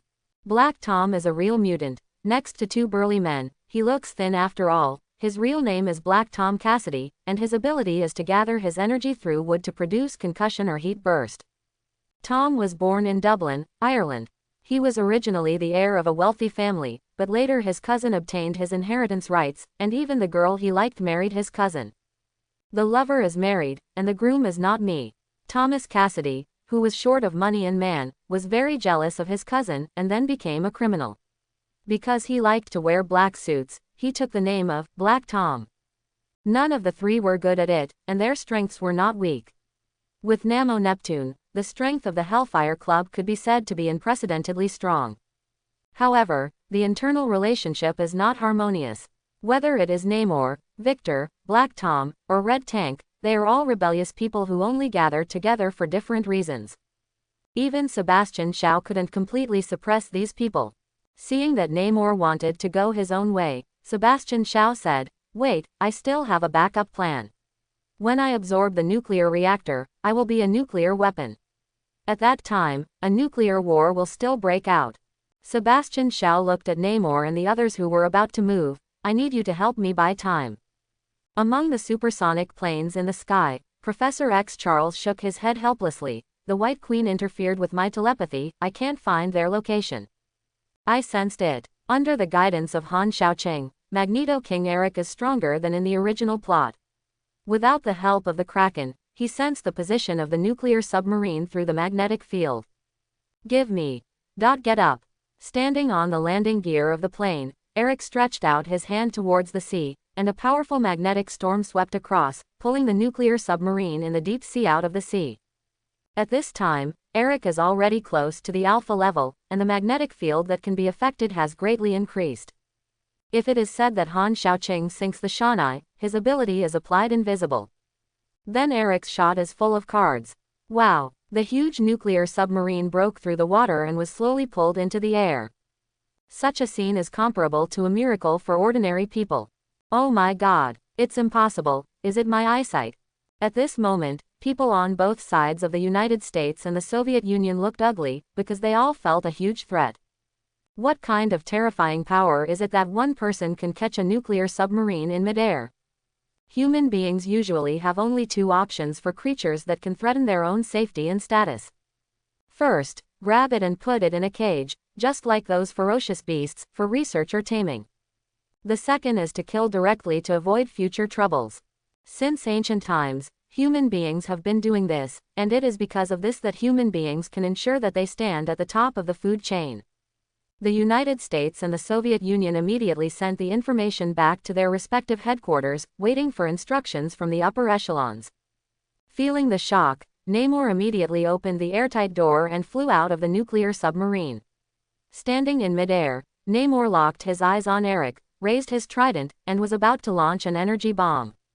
Before Namor could make a move, Han Xiaoqing's voice came. "Cousin, stay safe." Accompanied by cordial greetings, Han Xiaoqing swept past with the Neptune trident in hand. When, after a few months, the two tridents collided again, Namor felt an unrivaled force attacking him, and then he was sent flying 1,000 meters away by Han Xiaoqing's powerful blow, and fell obliquely all the way to the sea below. Namor's body flew back quickly on the sea level, and his body rubbed against the sea water, as if he was hit by water. After hitting more than 10 times in a row, he flew for another 200 meters before stabilizing his body on the sea surface. Han Xiaoqing didn't care about the people on the nuclear submarine, and flew straight in the direction of Namor, with the trident in his hand shining like lightning, like the god of thunder descending into the world. "I will not lose to you." Namor stepped on the water, raised his head to the sky and roared. The originally calm sea suddenly became choppy, and the trident in his hand shot out a purple lightning at the same time, hitting the sky angrily. Han Xiaoqing swung the trident at the same time, shooting out a golden bolt of lightning. Two bolts of lightning collided in midair, and a deafening roar erupted. The golden and purple lightning intertwined, beautiful, but with a deadly and dangerous aura. It was daunting. After the lightning strike, the moment the dazzling light disappeared, a sonic boom suddenly appeared around Han Xiaoqing, and the ring-shaped air wave had just spread. Han Xiaoqing and he crossed a distance of hundreds of meters, and the trident in his hand pierced Nemo's heart like lightning. Quick, almost time to break the sound barrier. The golden light on the trident flashed, and it took less than a second for Han Xiaoqing to cross a distance of 500 meters, and the sharp fork pierced down with the flames that pierced the air. In the face of this lightning-fast blow, Namor's reaction was not slow, and he immediately put on a defensive posture. The knees are slightly bent, the body is lowered, the calves are soaked in the sea, the trident in the hand moves up, and casts a magic shield to resist. When everything happened so quickly, to outsiders, it seemed as if two bolts of lightning crossed back and forth, followed by a crisp crashing sound. Catch! The magic shield in front of Namor cracked, and finally shattered. Han Xiaoqing stood on the surface of the sea, and the tip of the trident in his hand seemed to fire a laser cannon. The impact of the thick energy rays of the bucket bombarded Namor into the deep sea. In just a few months, how could his strength, speed and magic have increased to such a level? After only a brief contact, Namor was already scarred, and he couldn't help but feel shocked. After 3 days of farewell, you should look at each other with admiration. In the last fight, Namor was still able to suppress Han Xiaoqing with speed, flight and magic. But this time, Namor found that he seemed to have lost all advantage. In fact, this is also the case. Namor knows it, and Han Xiaoqing knows it. While Han Xiaoqing would, Namor would not. If it wasn't for Han Xiaoqing's plan to let Namor be a free training partner, with gravity control and Overlord Halberd technique, Namor might not be able to last even one round. After Namor was shot into the sea, Han Xiaoqing took a look at the supersonic planes and nuclear submarines in the sky, and plunged into them too. Facing a powerful enemy, Namor began to fight against trapped beasts. Han Xiaoqing took Namor to hone the Overlord Halberd technique. The aftermath of the collision between the two set off a stormy sea in the Caribbean Sea. At this moment, the sea seemed to be angry, and the waves were rough, causing the fleets of both the United States and the Soviet Union to follow the ups and downs. Some soldiers who did not stand still were thrown to pieces, and some were thrown off the ship. Hold on, what kind of power is this? It's too scary. Mutants shouldn't exist in this world at all. Is it just a coincidence? How could a mortal possess such great power? Not to mention the embarrassing navies of the United States and the Soviet Union. In the sky, supersonic aircraft and nuclear submarines are suspended in midair. When Namor was driven into the deep sea by Han Shaoqing, the torrent Genos ran out, waved his hands, and set off a tornado, but before he could make a move, Sean the Siren stood on the edge of the cabin, opening his mouth and emitting a piercing ultrasonic wave. What? Under the stimulation of the ultrasonic wave, the rapid flow felt a splitting headache and couldn't concentrate at all. He instinctively covered his ears with both hands, and the newly formed tornado collapsed immediately. At this moment, the Red Devil suddenly appeared in the cabin and smashed the instruments on the bridge with a knife. Beast Hank and Raven just caught the Red Devil, and they teleported to high altitude together with the Red Devil.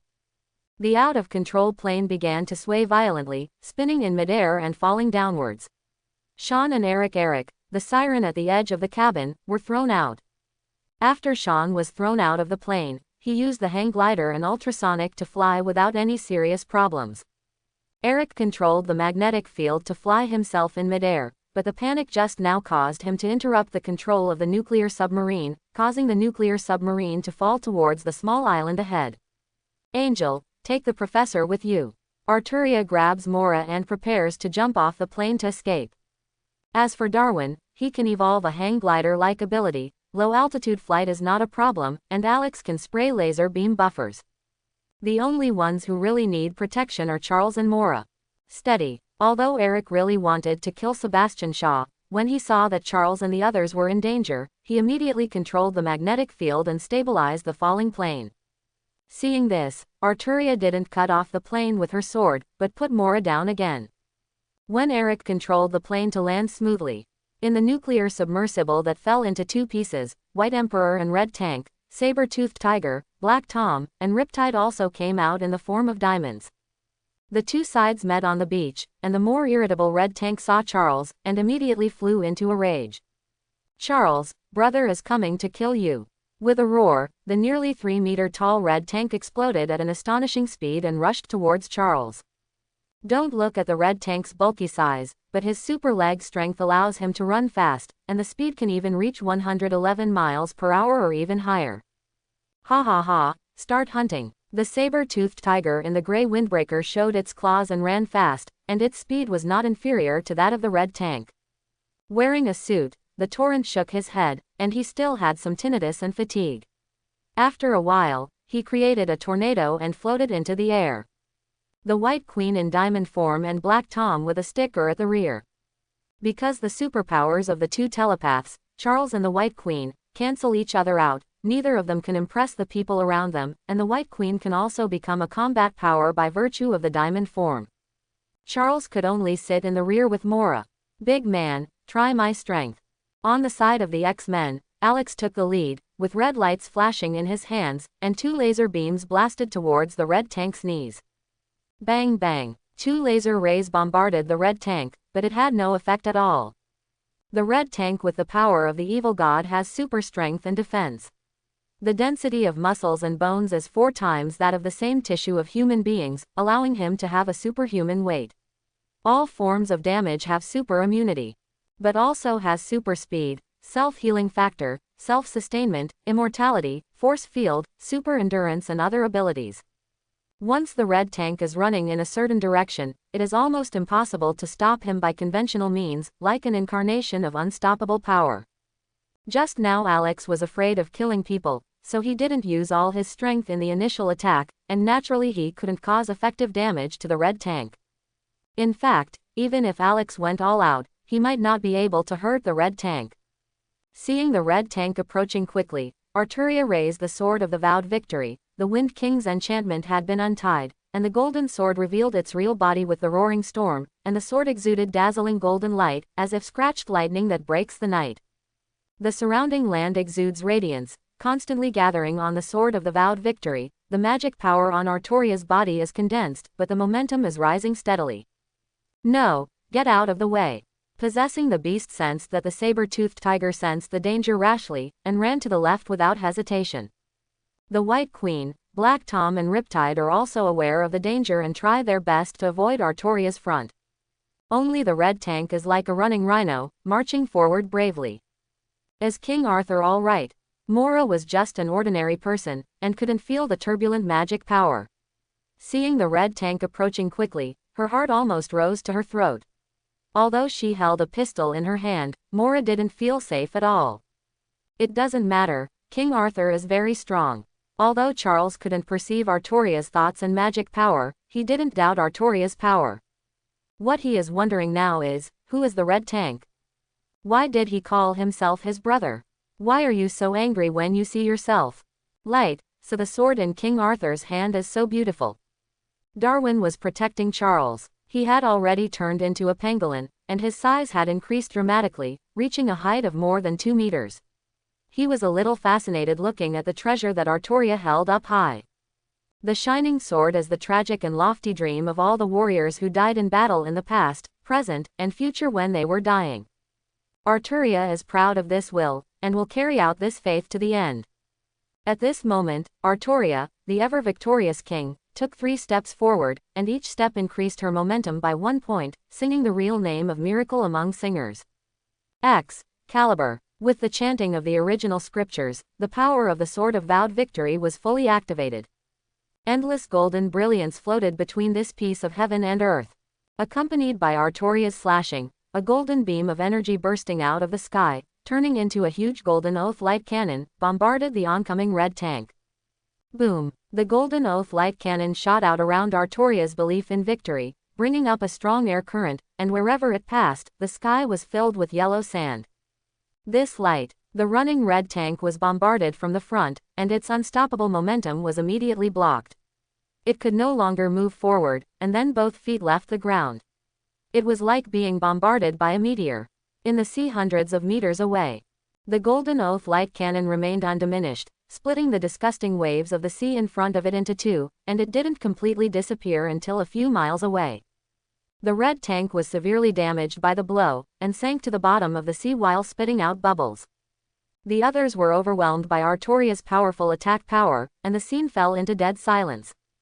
A little cold sweat flowed from the saber-toothed tiger's forehead. Such a powerful destructive power, if hit head-on, even I will die, right? He has super self-healing power, but he is not truly immortal. If his head is beheaded, his life will still be in danger. If the front is bombarded by the oath light of the Oath of Victory sword, without the super defensive power of the red tank, it is estimated that it will be wiped out immediately. Sebastian, get out of here.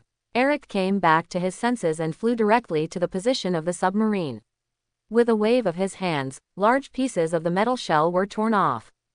Ganos, stop him. Seeing Eric, who can tear down the house even better than Erha, the bright white queen asked Jilu to intercept him. Among the few, only Riptide is good at long-range attacks. Just as Riptide was about to make a move, Haitian flew over, and the ultrasonic wave roared, making Riptide, the White Queen, and saber-toothed tiger dizzy. Black Tom didn't seem to be affected, instead he threw an oak stick at the swooping siren. The wooden stick flew into the air and exploded like a grenade. After a distance, Sean was still injured and fell from the air. Western Kraken. When Black Tom was about to make up the knife, Alex fired a laser beam at Black Tom, directly interrupting one of Black Tom's arms.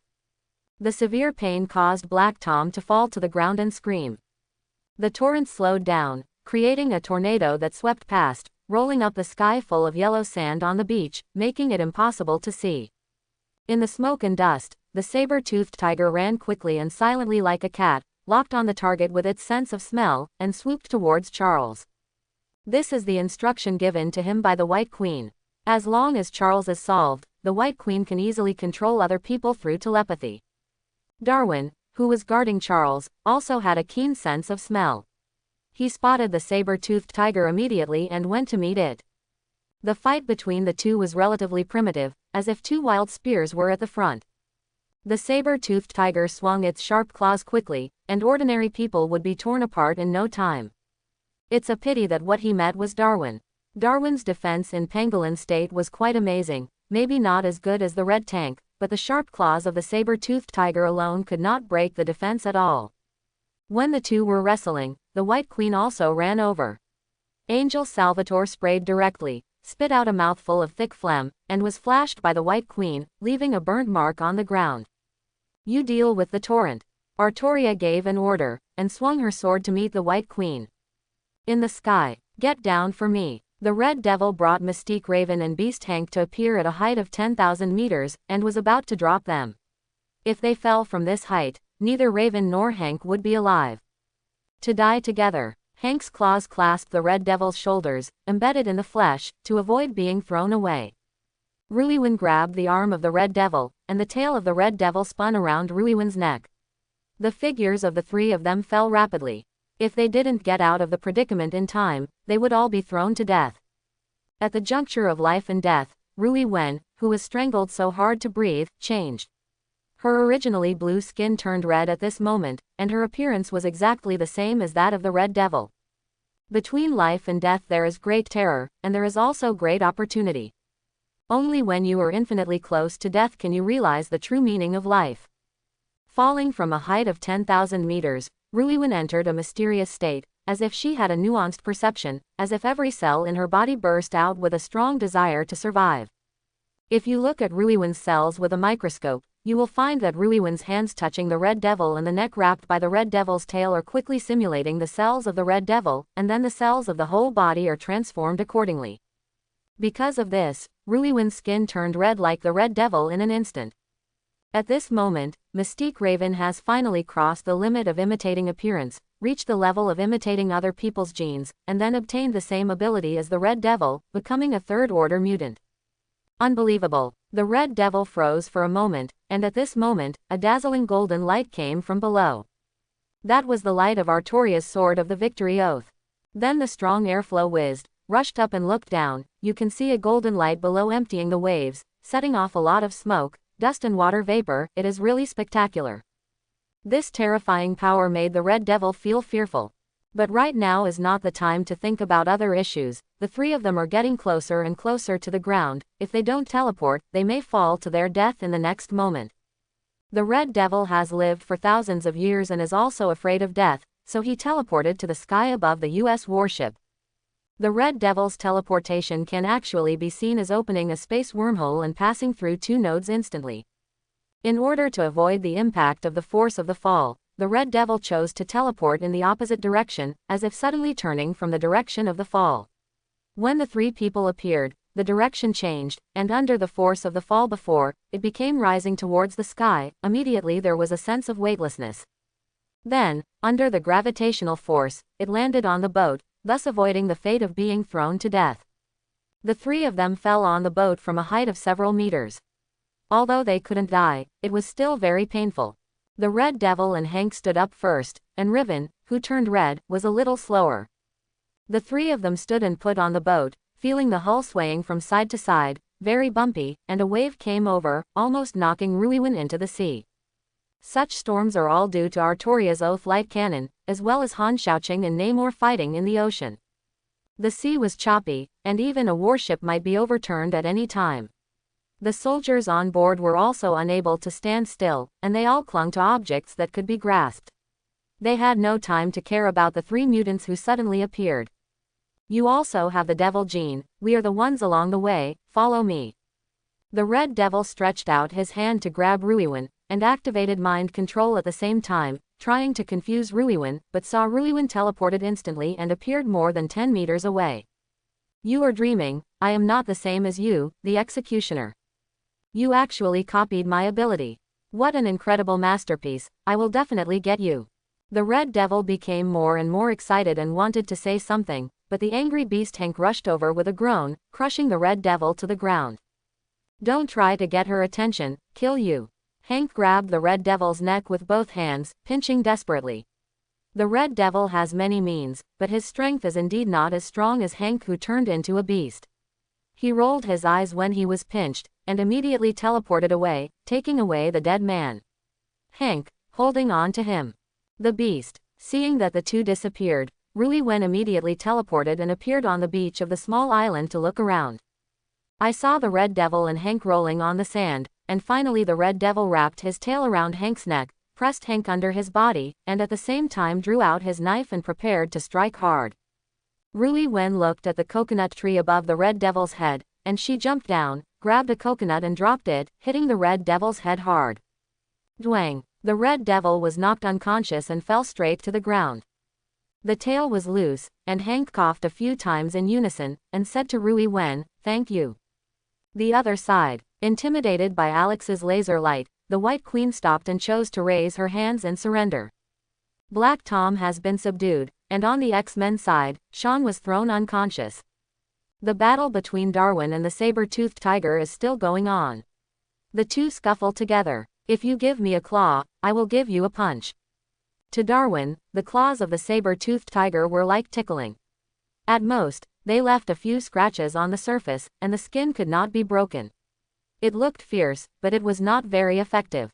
Darwin's fists were able to beat the saber-toothed tiger to pieces, and after a few punches, the saber-toothed tiger's fangs were knocked out. After a few punches, the saber-toothed tiger fell to the ground with blood all over his face. Darwin thought the battle was over, so he didn't make up the knife, and was going to help elsewhere. He stepped forward, and the saber-toothed tiger, pretending to be dizzy, suddenly jumped up and threw itself on Darwin's back. The middle fingers of both hands were clasped in front of Darwin's eyes, and the sharp claws directly pierced Darwin's eye sockets, blinding Darwin's eyes. And want to chew Darwin's brains through his eye sockets. Under the severe pain, Darwin was also aroused with ferocity. The carapace on his back stood up and extended outward, turning into sharp thorns like steel needles.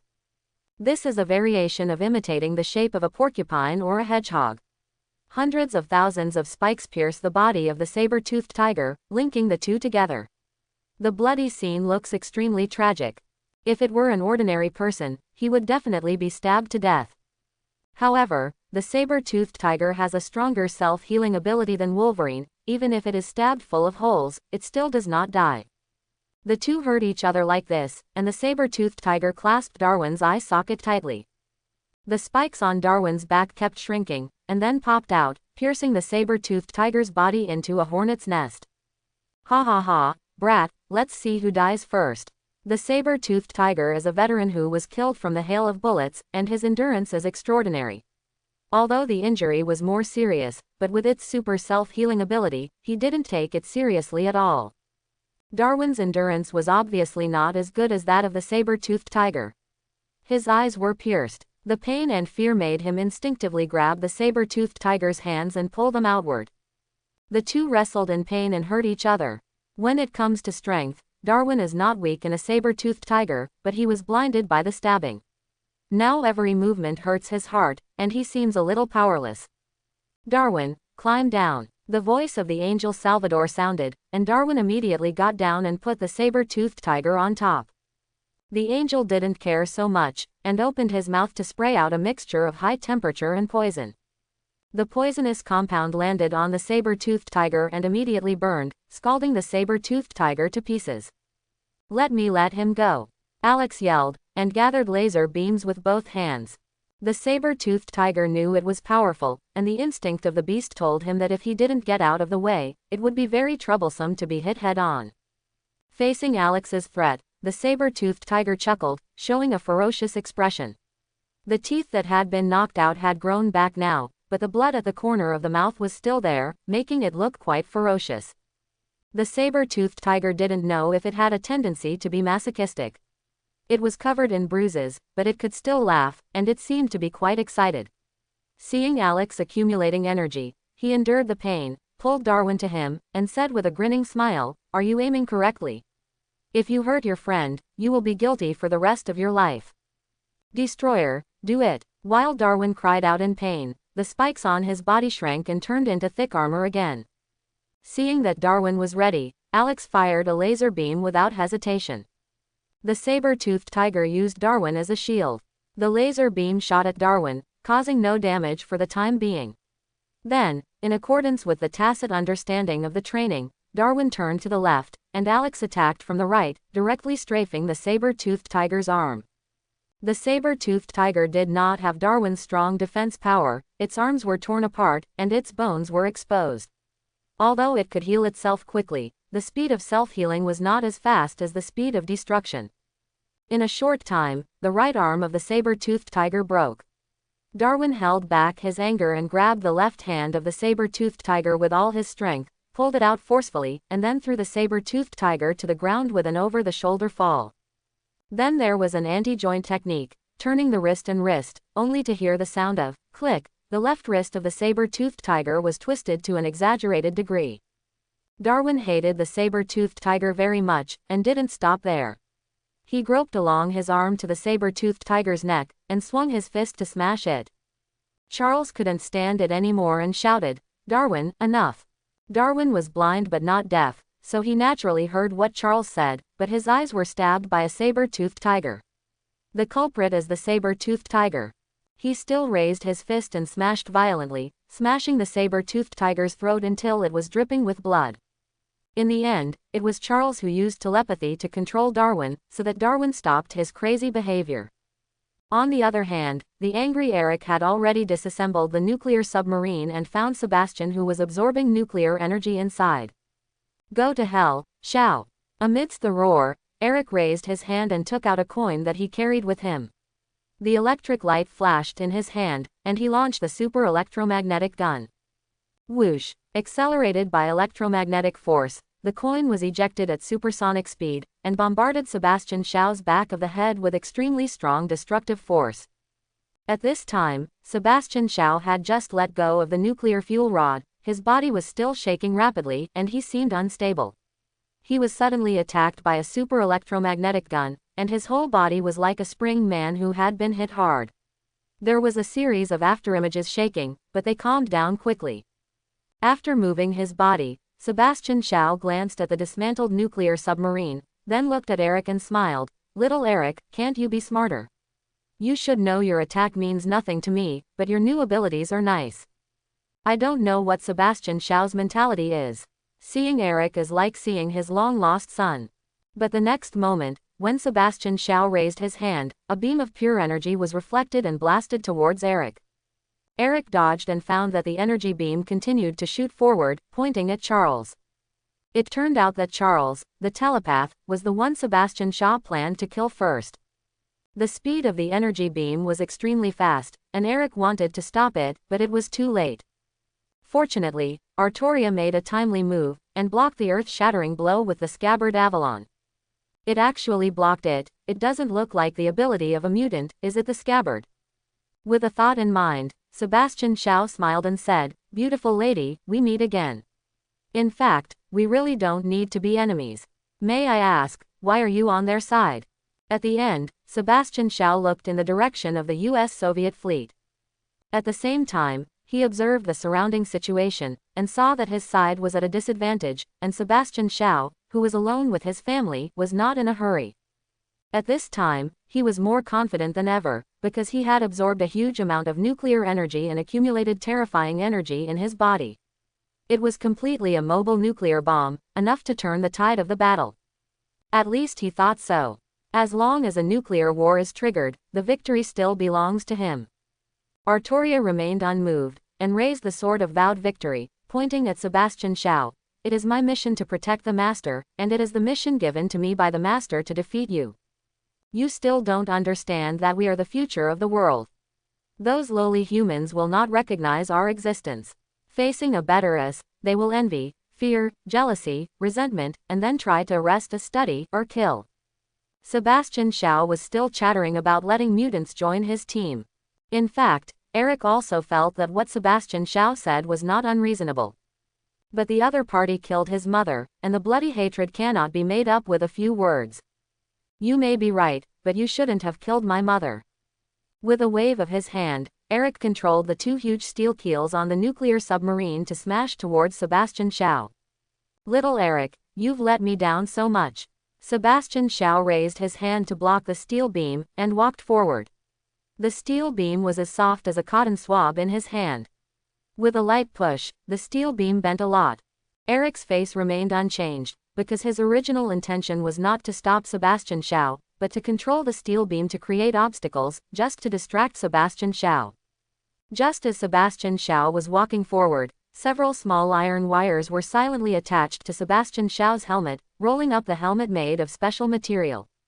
Having lost the protection of his helmet, his telepathy was activated, and he instantly controlled Sebastian Shaw.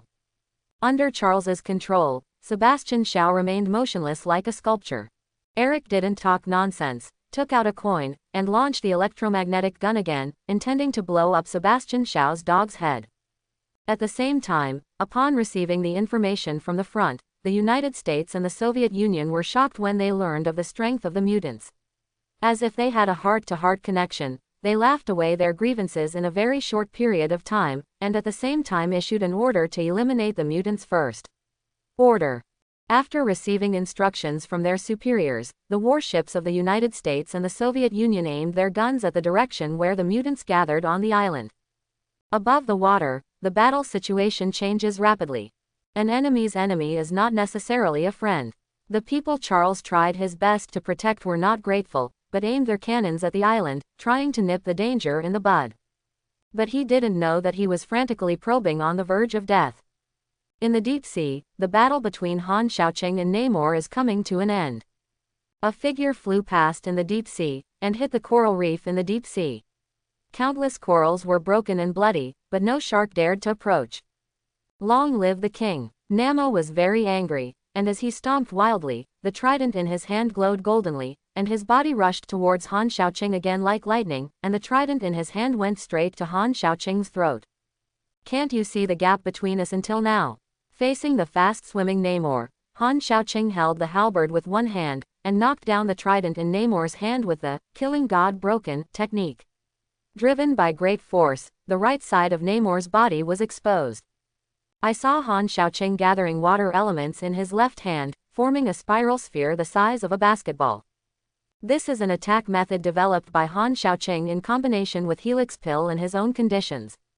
The spiral pill itself is a non-attribute energy sphere, and the injected energy can produce different effects. After Han Shaoqing obtained the Neptune physique, he possessed the dual attributes of water and thunder. Now in the deep sea, it is more convenient to use the water spiral suction pill. The principle of the water spiral suction pill is similar to that of the ordinary spiral pill, but it can create a vortex in the water to attract people.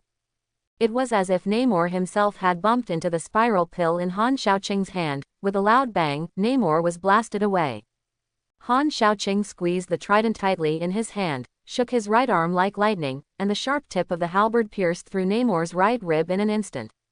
With one pick and one pressure, Han Shaoqing waved his hand accordingly, and the suction spread, sucking the trident that Namor had released into his hand, piercing Namor's left leg, then pressing down with both hands on the halberd, and taking a step forward, pulling Namor's head. Step on your feet. Ding! The host is currently on top of Neptune Namo, and meets the check-in conditions. Do you want to check in?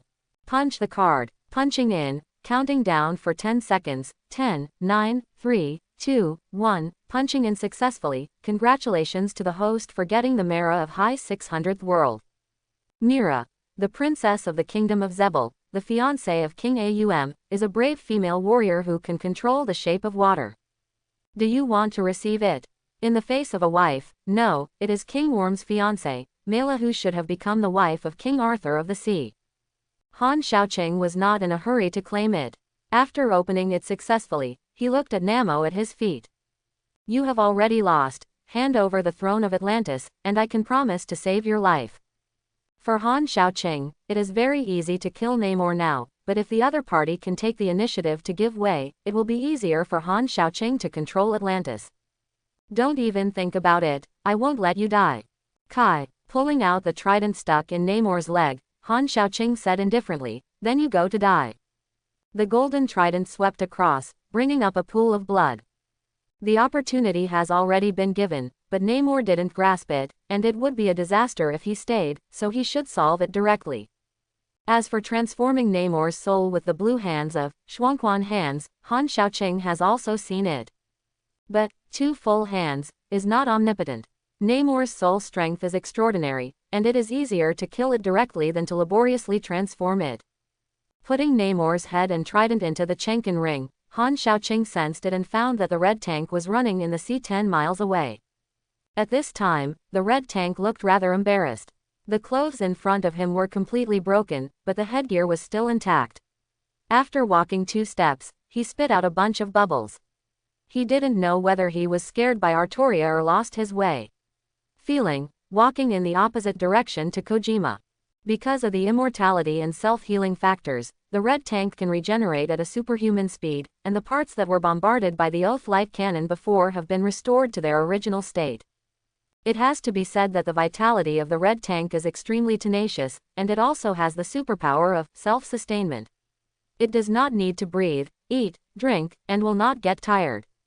The magical energy generated by himself is enough to provide him with sleep, nutrition, water and oxygen. Therefore, even in the deep sea, the red tank can still move forward like walking on flat ground. Han Xiaoqing quickly swam to the rear of the red tank. He knew that the red tank had such a perverted ability because of its magic power. If you compare, red tank is much harder to kill than Wolverine. Conventional means cannot kill the red tank, only magic can defeat magic. Han Xiaoqing doesn't know magic, but I remember that in the movie, Deadpool 2, the red tank seems to be afraid of electricity. Looking at the white fat behind the red tank, a terrible idea suddenly popped up in Han Xiaoqing's mind, and he couldn't suppress it. Try it. With a thought, Han Xiaoqing locked on to the target, raised his trident, and launched a righteous backstab at the red tank. With a whoosh, a cold light flashed, and then the gun shot out like a dragon, and Han Xiaoqing appeared behind the red tank holding a trident. Puff! I saw a strong current flashing on the trident, the longest spike in the middle pierced into the softest part of the red tank's body accurately, and the other short spikes also pierced into the red tank's body. Ow! The lost red tank let out a heart-piercing scream as if struck by lightning, but because he was in the deep sea, he only spit out a large amount of air bubbles, and the scream turned into a gurgling sound. With a sudden tremor, the red tank fell heavily to the ground, and after a burst of convulsions, it remained silent. A trace of blood and unknown objects drifted along the water flow. Han Xiaoqing quickly manipulated the water flow to keep a piece of pure land in front of him. Han Xiaoqing cut off a side of water, and didn't dare to take a breath for fear of smelling. At the same time, it was decided that it would be better to use this trick sparingly in the future. It was really cruel. Looking at the tragic situation of the red tank, Han Xiaoqing felt a little cold behind him. It is estimated that even if the red tank can't die, it will leave a lifetime of psychological shadow. The red tank was miserable, but what had to be done had to be done. Sensing that the United States and the Soviet Union had aimed their cannons at the island, Han Xiaoqing stepped on the head of the red tank without delay. Ding! The host is currently on top of the red tank and meets the check-in requirements. Do you want to check in? Punch the card. Punching in, counting down for 10 seconds, 10, 9, 8, 3, 2, 1, punching in successfully. Congratulations to the host for getting the red of all beings in the 600th world.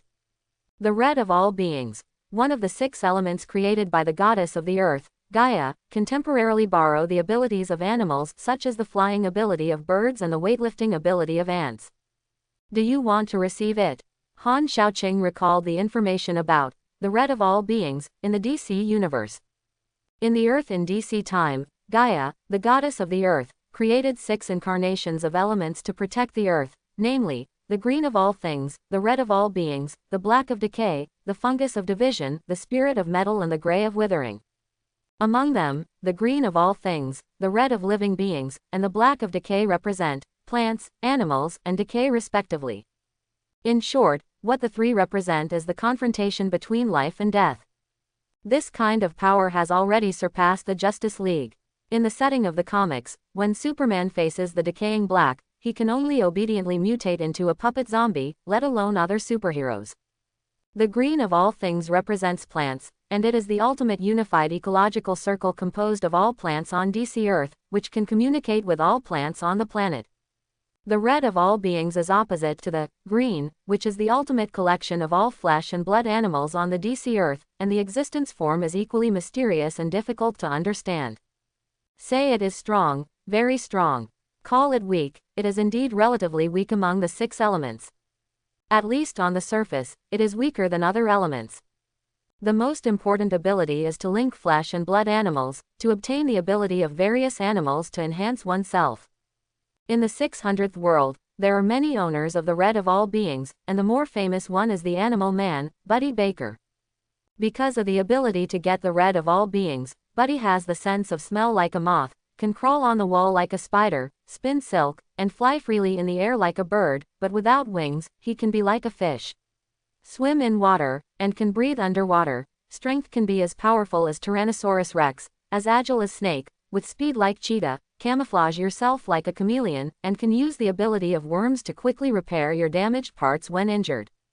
If necessary, it can also emit an electric current like an electric eel, emit a smell like a skunk, and can jump a long distance like a flea, and its vitality is comparable to Xiaoqiang. These abilities will not disappear. As long as you come into contact with animals, you can acquire the abilities of these animals. In addition, it can also imitate the shape of animals, such as tiger's claws, pangolin's scales, gecko's tail, and so on. It can be said that winning the popularity of all beings is the darling of nature, who can understand the voices of animals, become friends of animals, and also the master bestowed by nature to protect animals from harm. With Han Xiaoqing's current ability, obtaining the ability of ordinary animals does not increase his strength much. But don't forget, there are titans in this world. Titans are also one of the flesh and blood animals. If they can obtain their power, the increase can be imagined. With a thought in mind, Han Xiaoqing said silently, "Get it." As the words fell, a red power emerged from the void, and immediately focused on Han Xiaoqing's body. After obtaining the red of all beings, Han Xiaoqing had a new understanding. The redness of all beings is one of the branch concepts that make up the law of life. To be precise, it can be regarded as the law of life that belongs to all flesh and blood life. Theoretically, if one can thoroughly comprehend the redness of all beings, one can become a powerful existence that dominates the earth and even all flesh and blood life in the universe. It's a pity that the red of all beings obtained by Han Xiaoqing is not complete, otherwise, he could directly link all the flesh and blood animals on the earth to obtain their power, and he could reach or even surpass the Heavenly Father level in minutes. This made Han Xiaoqing think of Brother Boss again. Good brothers should have the same blessings and share the same hardships. When the time comes to share the popularity of all beings, the strength of the two brothers will definitely increase greatly. This guy, do you want to kill him? After recovering, Han Xiaoqing looked at the comatose red tank and considered how to deal with it. Killed, it's a pity. Leave it alone, and the red tank may cause trouble again. Forget it, let's solve the above problems first. Pull out the dung fork. Bah, pull out the trident. Han Xiaoqing rinses it with water, and flies out of the sea quickly. As for the red tank, let him lie down for a while. Small island. The X-Men seem to have taken control. Sebastian Shaw was controlled by Charles with telepathy, and lost his ability to move. Facing the attack of Eric's super electromagnetic gun, his life was hanging by a thread. At a critical juncture, the White Queen who surrendered suddenly used telepathy to interfere with Charles, allowing Sebastian to regain his freedom in an instant, and narrowly block the bombardment of the super electromagnetic gun, but also bleed for the first time. It was I who created you, but you kept trying to kill me. Touching the blood on his forehead, Sebastian was completely furious. When controlled by Charles, although he couldn't move, his consciousness and senses still existed, and he was very clear about what happened in front of him. He let Eric off again and again, but the other party kept trying to kill him and even injured him. It was unforgivable. Completely forgetting that he killed Eric's mother first, which filled Eric with hatred. The angry Sebastian stepped on the ground, and the nuclear energy rushed along the ground to the direction of the X-Men. The ground collapsed in an instant, and the red destructive energy made people shudder. As long as ordinary people come into contact with it, they will end up with no bones left. Forget it, Avalon. Arturia stood guard, inserted the scabbard Avalon on the ground, and released the real name. The scabbard immediately disintegrated into hundreds of tiny parts and unfolded in the air, protecting the holder from all interference. When Avalon is fully shielded, it is practically impossible to harm the bearer. As the strongest defensive treasure, Avalon ignores all magic and physics, and even bounces back the absolute guardian. No one can hurt the king who is peaceful in the land of Avalon. Although the nuclear energy is strong, it still cannot break through the fantasy utopia. The huge power is divided into dozens of parts and rebounded, stirring up the world to be gray. It's actually blocked. Sebastian was very surprised to see the attack being bounced back. It was an attack at the level of nuclear weapons. At this moment, Arturia's eyes were firm, holding the sword of the vowed victory, and she rushed towards Sebastian like a gust of wind. Accept the sanctions. While running fast, a dazzling golden light emerged from Arturia's body again, and the sword of the vowed victory in her hand shone with a bright and sacred light at the same time. No one can judge me. Sebastian felt the danger, and at the same time became even more angry, gathering energy on his hands, condensing a terrifying energy. Arturia lifted her sword up, and the condensed power of the oath illuminated the sky. Caliber. After chanting her real name, Arturia slashed out with a brilliant sword, which was extremely fast. Before Sebastian could react, the blade had already slashed down from his left shoulder, powerful and extremely fast. Beyond Sebastian's absorbable range, the sword glow cut off his left arm, cut through his chest, and finally cut out from the lower abdomen on the right side. What? The golden sword light split Sebastian's body in two, and before he died, there was only time for a scream. The wound became bigger and bigger, the lower body was separated from the upper body, and blood and internal organs flew together. Suffering such a heavy blow, Sebastian died on the spot. The energy ball in his hand lost control and slowly fell towards the ground. If the nuclear energy contained in it exploded, it would be enough to raise the island to the ground. Han Xiaoqing, who broke through the water, witnessed the scene of Arturia beheading Sebastian, and made a decisive decision, using gravity to pull the energy ball high into the sky. In the process of ascension, the energy ball became bigger and bigger without breaking, and the light became more and more dazzling. Boom! A moment later, the energy ball swelled to the limit, and exploded at an altitude of 30,000 meters. The sound shook hundreds of miles, and the sea of clouds churned in fury. Even the atmosphere was blasted to create a vacuum, allowing strong ultraviolet light to shine in. Fortunately, Han Xiaoqing had quick eyesight and quick hands. While using force field to defend against the downward shock wave during the explosion, he used gravity to forcibly pull the atmosphere to re-merge. This did not cause any casualties. Now the people of the Hellfire Club are dying and injured. The White Queen was still intact. Seeing that the situation was over, this smart woman resolutely gave up resistance. But things are not over. United States, Pentagon. A group of senior officials gathered to discuss how to deal with the threat of mutants. Finally, a consensus was reached with the Soviet Union. The Soviet Union has agreed to fight against mutants with us. It can eliminate future troubles forever. Now is the best chance. But one of our agents is still there. An agent. Then let her die for the country, we will not forget her. It is her honor to be able to sacrifice for the motherland. Let the fleet prepare. Under the joint order of the United States and the Soviet Union, the fleets of the two countries in the Caribbean Sea, which were originally facing each other, were now fighting against each other and aimed their spearheads at the island where the mutants were located. How to make two people who have hatred stand together? The answer is to find someone they both hate and who is more threatening. There are no permanent friends, no permanent enemies, only permanent interests. This is more true across countries. On the small island, Han Xiaoqing flew to Arturia's side. Good job. He patted Arturia on the shoulder to express his affirmation, and then Han Xiaoqing looked at the others. On the side of the X-Men, Sean the Siren had already got up, with only minor scratches and nothing serious. Darwin was the most injured. His eyes were stabbed blind by the saber-toothed tiger. The darkness made him restless, and he is still in the state of a pangolin, holding his head together. Darwin, calm down, I can cure you. While speaking, Han Xiaoqing used the red hand in Shuangquan hands to heal Darwin. After a while, Darwin's eyes recovered and he saw light again. Thanks. Being able to see this world again, Darwin felt as if he had been reborn, and was so moved that he almost regarded Han Xiaoqing as his faith.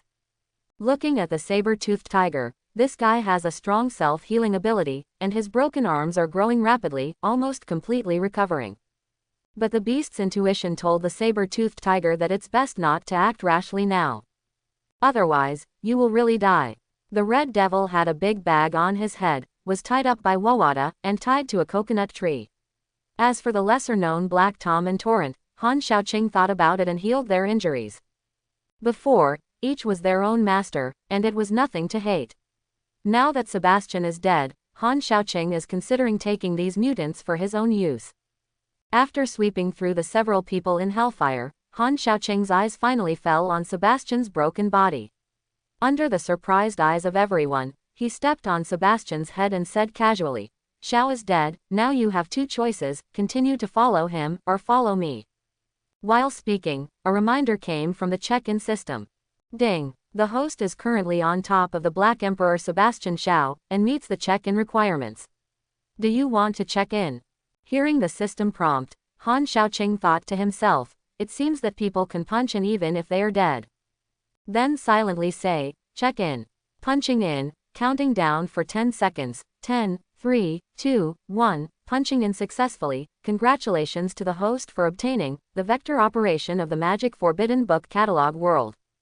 Vector operation. When you can control the direction of energy, you can freely control the direction of all energy such as kinetic energy, thermal energy, and electrical energy through skin contact, and can reflect all physical attacks. Do you want to receive it? The ability of vector manipulation is very good, similar to that of Black Emperor Sebastian Shaw, and even stronger in some respects. Usually, except gravity, oxygen and other harmless vectors necessary for life, the rest of the vectors are set as reflection, unconsciously. Radiation, infrasound, and other vector operations that ordinary people cannot perceive can also be perceived. It can even be said that with this ability, even if it is hit by a nuclear bomb, it will not be harmed at all.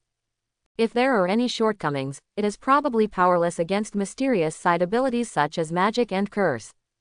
There are so many people at the moment. Han Xiaoqing is not in a hurry to get it, but turns his head to look in the direction of the US Soviet fleet. Eric has the ability to control the magnetic field and is extremely sensitive to metals, so he naturally feels the rotation of those muzzles. Putting on the helmet pulled off Sebastian's head, Eric said, "Brothers, there is no need for us to continue fighting. The real enemy is there. I can feel that they have already aimed their guns at us." Sebastian is a fool, but he is right in one thing.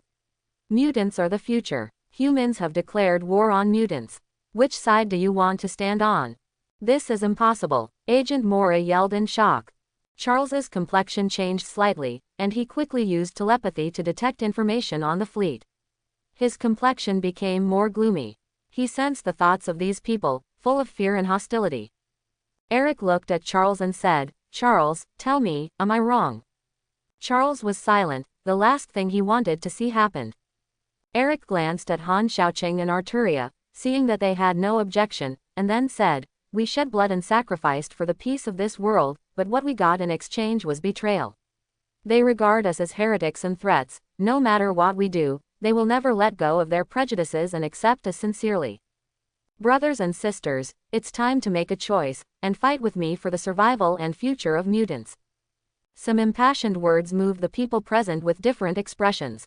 Eric's eloquence is very good, under his provocative rhetoric. Among the X-Men, Ruiwan, Sean, Salvador and other young people couldn't help being shaken in their hearts.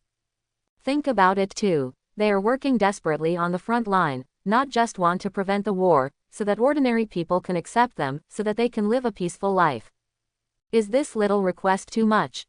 They beat life and death here, trying to quell the dispute, but the United States and the Soviet Union wanted to kill donkeys in turn. Isn't this bullying honest people? The clay figurine is still angry. However, those young mutants did not immediately choose to stand between Charles and Eric, but turned their attention to Han Xiaoqing.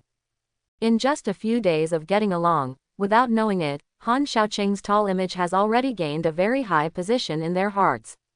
More or less people will have some mentality of herd and attachment to the strong. Han Xiaoqing had no intention of being the strongest among them all. Queen White, Saber-Toothed Tiger and the others looked at each other, and then at Han Xiaoqing. The words of the strong are the most authoritative. They were already afraid of the chaos of the world, but they wanted to provoke a war among humans from the beginning, so that mutants could control the world. Hearing Eric's words, they are willing to follow suit. But Han Xiaoqing didn't speak up. They didn't dare to jump to conclusions. If they were on the wrong team, their lives might be lost. Seeing that everyone was waiting for him to make up his mind, Han Xiaoqing began to weigh the pros and cons in his heart. In fact, Han Xiaoqing today does not have the X gene, so he is not considered a mutant. But his abilities are completely beyond the scope of ordinary people. In the eyes of outsiders, he may be a greater threat than mutants. Although he knew what the virtues of those high-level people were, but now in the situation, as a party involved, Han Xiaoqing still felt uncomfortable because of being betrayed. Do you want to fight? The problem that Han Xiaoqing is not worried about is not that he can't beat it. What he considered was, once mutants and humans went to war, what kind of consequences would it bring? If history was changed, would the Avengers still exist? The future plot is completely messed up. Where will he check in the future? No matter what choice you make, I will be the sword in your hand and cut down all obstacles for you. Artoria, who was standing beside Han Xiaoqing, said that as a follower, she was very assertive, but she would still give priority to obeying Han Xiaoqing's instructions. Professor, send a message. After a moment of silence, Han Xiaoqing said to Charles, the flames of war are ruthless. You can't bear it. Stop your actions now. There is still time to turn around. Once you fire, you will be our enemy, and I will not show mercy to the enemy. Eric heard the words, his face showed joy, and his eyes were full of recognition. If he was a woman, he might agree with her body. Ruiwen, Sean, Alex, Darwin, Salvador, and members of Hellfire immediately stood on Han Xiaoqing's side after hearing Han Xiaoqing's words. Right now, only Charles, Hank and Agent Mora are on the opposite side. Hank was actually quite emotional, but Charles treated him very well these days, and he didn't want to embarrass Charles too much, so he stayed. Wait, I'm going to contact the superior. Seeing that the situation was not good, Mora ran into the supersonic plane and used the communicator to contact the U.S. warship. The beach is safe. Please stop the attacks. Please stop the attacks. It's a pity that those people would stop because of what she said as a little agent. Charles used telepathy to control several people on board, and repeated Han Xiaoqing's words. However, it had the opposite effect. Human beings would be afraid of power beyond their control. Seeing that Charles could control the people around him at will, the fear and dread became even stronger. After receiving the order jointly issued by their superiors, the commanders of the U.S. Soviet fleet immediately ordered an attack. Fire! Fire! Bang bang bang! After the order was issued, guns fired from dozens of warships, and tens of thousands of shells and missiles trailed long trails of smoke towards the small island where Han Xiaoqing and others were located. See, humans have declared war on us. Facing the sky full of gunfire, Eric opened his arms and controlled the magnetic field.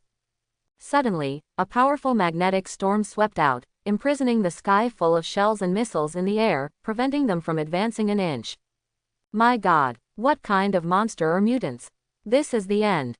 The expressions of the officers and soldiers on the U.S. Soviet fleet changed dramatically when they saw this spectacular scene. With the power of one person, they stopped all the attacks of the world's top two national fleets, which was completely beyond their imagination. It's almost like a god. Charles, take a good look. They have proved with practical actions that human beings cannot be trusted. While speaking, Eric controlled the shells and missiles to turn around one after another. Although Charles was angry and disappointed, he was a good-natured person after all, and he couldn't do nothing but persuaded him. Eric, you said we are better people, now it's time to prove it. There are thousands of people on board, they're innocent, they're just doing what they're told. The soldiers who committed suicide were just following orders. This is not an excuse for them to act recklessly. From the moment they launched an attack, they were no longer innocent. Han Xiaoqing looked at Eric. Magneto, do it, fight back, let them pay for their stupidity. He has already figured it out. Even if he will be flooded in the future, anyone who dares to fight against him will die. Think twice before you go to TM, just do it. Ruiwen looked at Charles in disappointment. Charles, I thought you would fight against the world with me, but no matter how bad the world is, you don't want to fight, you just want to integrate into it. Professor, I can't help you this time, they are too much. Hank sighed and walked to Han Xiaoqing's side, leaving Charles alone. Eric smiled and waved his hand. Under the control of the magnetic storm, countless missiles and shells quickly struck in the direction of the fleet. Charles, who had been betrayed by many relatives, felt very disappointed. Was he really wrong? He just doesn't want bloodshed. Seeing that the missile was halfway through, Charles said urgently, No, Eric, stop it, you can't do this. Up to now, Charles still wants to save those who want to kill him. Such a Madonna mentality makes people respect and hate. Professor, You are a good man. Han Xiaoqing gave Charles affirmation, but let the White Queen who turned into a diamond subdue him. Looking at the missiles flying back, Han Xiaoqing murmured, "Don't worry, Professor, even if you are against the whole world, we will support you." Charles was about to cry. Why should I be an enemy of the world? Stop it. Eric glanced at Han Xiaoqing, and thought of Charles from the corner of his eye. If you don't want to, we can help you fight the world. Whether Charles is willing or not, as long as the shells fall on the fleet, he has no way out. People in the arena involuntarily. In many cases, the decision made is not the will of the individual, but forced by the situation. But every time you make a decision, there will be corresponding consequences. Either good or bad. According to the different abilities of each person, the degree of influence will also vary. If an ordinary family loses hundreds of thousands overnight, it may be lost in this lifetime. But for a billionaire, a loss of hundreds of thousands is trivial, and he can earn more with interest the next day. This is the difference between rich and poor, strong and weak. Han Xiaoqing can't be said to be very strong in the Marvel world, but in the Earth, there are really few who can beat him so far. He has already let go, and he doesn't care whether his actions will attract the existence of AO, time variation administration and the like. If you want to come, you will meet sooner or later. Instead of shrinking and shrinking, it is better to do it vigorously. Just like what Wu Shihao said, life and death are fate, wealth and honor are in the sky. It's useless to think so much. Anyone who dares to provoke him, Han Xiaoqing will do it, just have a clear conscience. Bang, bang, bang. When Eric controlled the missile bombing fleet, Mora raised his gun and shot at Magneto without hesitation. Her position is very clear. The United States can abandon her, but she cannot abandon the motherland. Patriotism deserves recognition, but if you stand in the wrong line and use the wrong method, you also have to face the consequences. Don't get in the way. Before Eric could make a shot, Han Xiaoqing used gravity to bounce all the bullets back. What? Mora fired 6 shots in total, and the 6 bullets rebounded and pierced her limbs and shoulders, and she fell limply to the ground, bleeding profusely. Mola. Seeing the person he likes lying in a pool of blood, Charles became anxious. Telepathy was fully activated, and the White Queen couldn't suppress it at all. Han Xiaoqing didn't want to cause trouble, so he knocked out the excited Charles, leaving him quiet. Mora is not dead, but it is not easy to get 6 shots in the body. If there is no special treatment, it is impossible to stand up again in this life. No one interfered. Under Eric's control, these missiles and shells returned to their original home, and bloomed brilliantly. Boom! The fleet on the sea suddenly turned into a sea of flames, and amidst the dense explosions, human bodies appeared extremely fragile. In an instant, the flower of life withered in the artillery fire, and only a few people jumped out of the boat to escape. Look at what you've all done. Mola looked at Eric and Han Xiaoqing. Her body was wriggling like maggots, her eyes were full of anger. Did what? Just did what they wanted to do but didn't do it. I gave them a chance, or do you think they attacked us for granted, and we deserve death if we fight back? Walking in front of Mola, Han Xiaoqing showed disdain. It is undeniable that Mora is a good agent, but he is definitely not a good person, and he is a villain. X-Men. First class, Mora caused Charles to be half paralyzed and parted ways with Eric. X-Men. Apocalypse. Mora's investigation caused Apocalypse to wake up, causing Charles to become bald, and almost became Apocalypse's new body. Eric was also indirectly caused the tragic death of his wife and daughter. The whole city of Cairo suffers, and it is inseparable from Mora. But after the incident, Mora was promoted and raised, and lived a very nourishing life. This is probably American heroism. Too often, people only see superheroes solving problems. Little did they know that many of these disasters were created by those so-called superheroes. Mola didn't know what was going on in Han Xiaoqing's mind. Seeing that the other party didn't care, she angrily said, "That's 6,000 lives. What's the difference between you and Xiao?"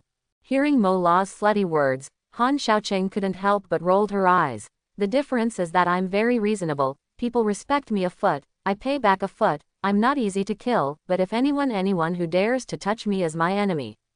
When dealing with enemies, don't say 6,000, even 60,000, 6 million, or 600 million, I can kill them. Han Xiaoqing said categorically that as long as he has no morals, no one can kidnap him. The soldiers were right in obeying orders, and he was right in asking Eric to fight back. The difference is that the warship launched an attack and Eric blocked it, and Eric counterattacked, and the opponent's entire army was wiped out. It's that simple. Looking at Mola indifferently, Han Xiaoqing was a little impatient. You should be D's for shooting Eric. I didn't directly attack your vitals, but I did it to save face for the professor. Speaking of this, Han Xiaoqing looked at Eric. If you want to do something, I will not stop it. After all, the target of her attack is you, and you have the most right to deal with her here. Forget it, Charles will be very sorry if she dies. Eric didn't want to lose his good brother Charles for a woman. Mora is seriously injured now. In Eric's view, this punishment is enough. Han Xiaoqing patted Eric on the shoulder. Look, what a kind person, you forced him to be an executioner. It's not that Eric doesn't want to be a good person and live an ordinary life, but you don't want to give him a chance. Eric was a little at a loss when Han Xiaoqing said he was kind, but what he said later really touched his heart. He only wanted a warm and ordinary home, but when he was young, his mother killed his parents, leaving him lonely and helpless, leaving only hatred in his heart. Since then, he has embarked on the road of revenge, but he has never killed innocent people indiscriminately, and he is very principled. Later, he met Charles, Han Xiaoqing and others. During the process of getting along, Eric felt the feeling of home again. In fact, Eric is a very emotional person, belonging to the type of tough man and tenderness. In Eric's mind, he has already regarded Charles, Han Xiaoqing and others as his family members. But now, those humans wanted to hurt his family again because they were afraid of the power of mutants. Eric would never allow this to happen. Hank on the side looked at the fleet devastated by the flames of war on the sea, and felt a little unbearable. Actually, they are also victims. Turning to look at Hank, Han Xiaoqing said solemnly, the reality is so cruel. You have to remember that being kind to the enemy is being cruel to yourself. If it weren't for our ability to be strong enough, we would die here today. That's us. People can be kind, but they can't be weak. If anyone wants to bully you, then clench your fists and hit me back twice. Hearing this, Mystique Ruiwen nodded approvingly, which was in line with her expectations, and looked at Han Xiaoqing softer, even with fascination. Alex, Darwin, Sean and others all admire Han Xiaoqing and have become Han Xiaoqing's staunch supporters. The battlefield was filled with gunpowder and the atmosphere was slightly heavy. After all, there are thousands of lives, so it will make people feel a little bit touched. Especially young mutants like Hank and Alex, who saw the cruelty of war for the first time, have different mentalities. The mutants of Hellfire are all used to life and death, and they have more or less human lives in their hands, and they have long been used to it, so they don't seem to have changed much. The saber-toothed tiger was even laughing. Seeing that Namor hadn't come ashore for a long time, the White Queen knew that Namor was probably in danger, but she didn't mention a single word. In fact, the White Queen and Namor once had a passionate relationship, but later Sebastian felt that the White Queen was too involved in the drama and betrayed himself. So 2 days ago, they secretly captured the White Queen, and used a special method to erase the White Queen's memory about Namor, making her loyal to the club again. Sebastian originally planned to let the White Queen continue to pretend to be a couple with Namor, and then let the White Queen suddenly kill Namor to solve Namor's trouble. It's a pity that Sebastian didn't expect that he would get a box lunch so soon. Before the follow-up plan was implemented, he was taken away by Artoria with a sword. Because her memory was washed away, the White Queen didn't care about Namor's life or death. Now that she surrendered to Han Xiaoqing, she began to weigh the pros and cons. How can she ensure her status? Torrent Genos belongs to the wall, whoever is strong will follow. Seeing that Han Xiaoqing has become the backbone of the team, he quickly expressed his loyalty. Master Neptune, what should we do next? Should we continue to provoke a nuclear war? Humans will not stop here. Now that the first wave of attacks has been launched, the second wave of attacks will soon come. Eric belongs to the war faction. If they want to fight, we will fight. Mutants will never be slaves. Han Xiaoqing shook his head. There is no need for a nuclear war. The people are innocent. They should not pay the price for the stupid behavior of those upper-class people. I know a place where mutants can be placed, but before that, we have to kill chickens and monkeys to deter them. Those wishful thinking. After glancing at the comatose Charles, Han Xiaoqing continued, the professor said a good thing before. Those soldiers are indeed just following orders, and the real mastermind has not been punished yet. Hit with one punch to avoid 100 punches. If you don't do some things, you have to do it to the end, otherwise there will be endless troubles. Mora, who was lying on the ground, seemed to realize something, and said weakly, what do you want to do? Enough people have died today. Her body was covered with penetrating injuries left by the bullets, she bled a lot, and her complexion was already pale. If Arturia hadn't stopped the bleeding for her in time, she probably would have lost too much blood and died in a short time. But you are not dead yet. If the bullets don't hit them, they will never know the pain, and it will only get worse. If they find that they can't deal with us, they will point the finger at the weaker ones, and the casualties will only increase. A big, sharp knife can cut the mess. This is for Mora, but also for other mutants. Han Xiaoqing made up his mind, and looked at the recovered Red Devil. How many people can you bring at a time? The Red Devil, who was considering whether to run straight away, heard the words, it depends on the distance and weight. At most, I will teleport 20 people to a place 1,000 miles away as soon as I appear.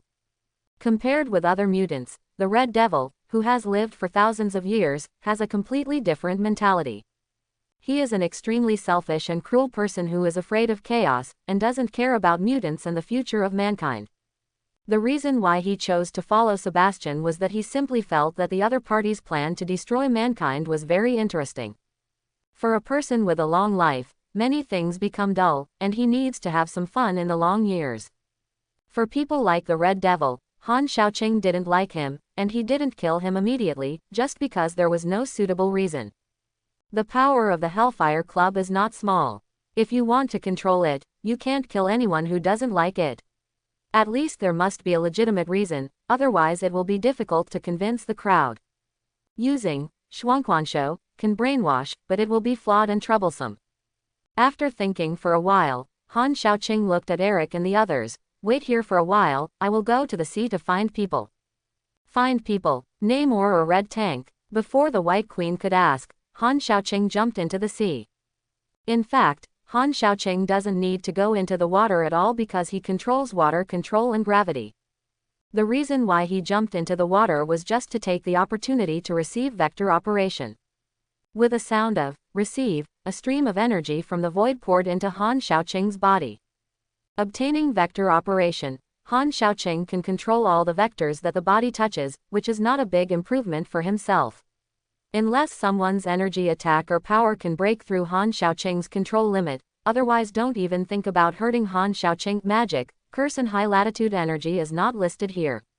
Without experimenting with new abilities too much, Han Xiaoqing found the awakened Red Tank. Gulu Gulu, don't come here. As soon as he saw the trident in Han Xiaoqing's hand, the Red Tank felt his chrysanthemum tighten. Because of the super strong self-healing factor, the Red Tank has been revived with full blood, but the trauma on the mind cannot be recovered in a short time. Red Tank, now I give you two choices, do things with me, or hit the server. Gulu Gulu, I obey you, uncle, die for me. The Red Tank was furious, accumulating capacity to quickly launch a charge on the bottom of the sea, just like a bulldozer rampaging. When the Red Tank charges, few can stop him. Okay, the scar forgets the pain, then I will give you a little more memory. Han Xiaoqing couldn't understand what the Red Tank said, but he could judge the hostility of the Red Tank from the opponent's actions. Mind transmission was activated, Han Xiaoqing appeared behind the Red Tank, and sent the trident forward. Kai, ah! The trident carrying a strong electric current revisited the old place again, and the Red Tank shed tears from the corners of his eyes, and blood floated behind him, making a tragic howl that shook the world and wept ghosts and gods. The tragic scene reappeared again. Not surprisingly, the Red Tank fell down again. Why bother? Han Xiaoqing cut off the surrounding seawater, and then activated the blue hand of Shuangquan hands to transform the memory of the Red Tank. About 5 minutes later, Red Tank woke up in a daze. Part of his memory has been changed. In Tank's current memory, several major fragments are Han Xiaoqing saving him, so he became Han Xiaoqing's loyal follower wholeheartedly. The red tank has rough skin and thick flesh, can fight and resist, and is considered a good subordinate. After solving the problem, Han Xiaoqing took the red tank to find the sunken ship Aurelia. With a wave of the trident in his hand, the seawater surged. I hope everyone will support it and subscribe more.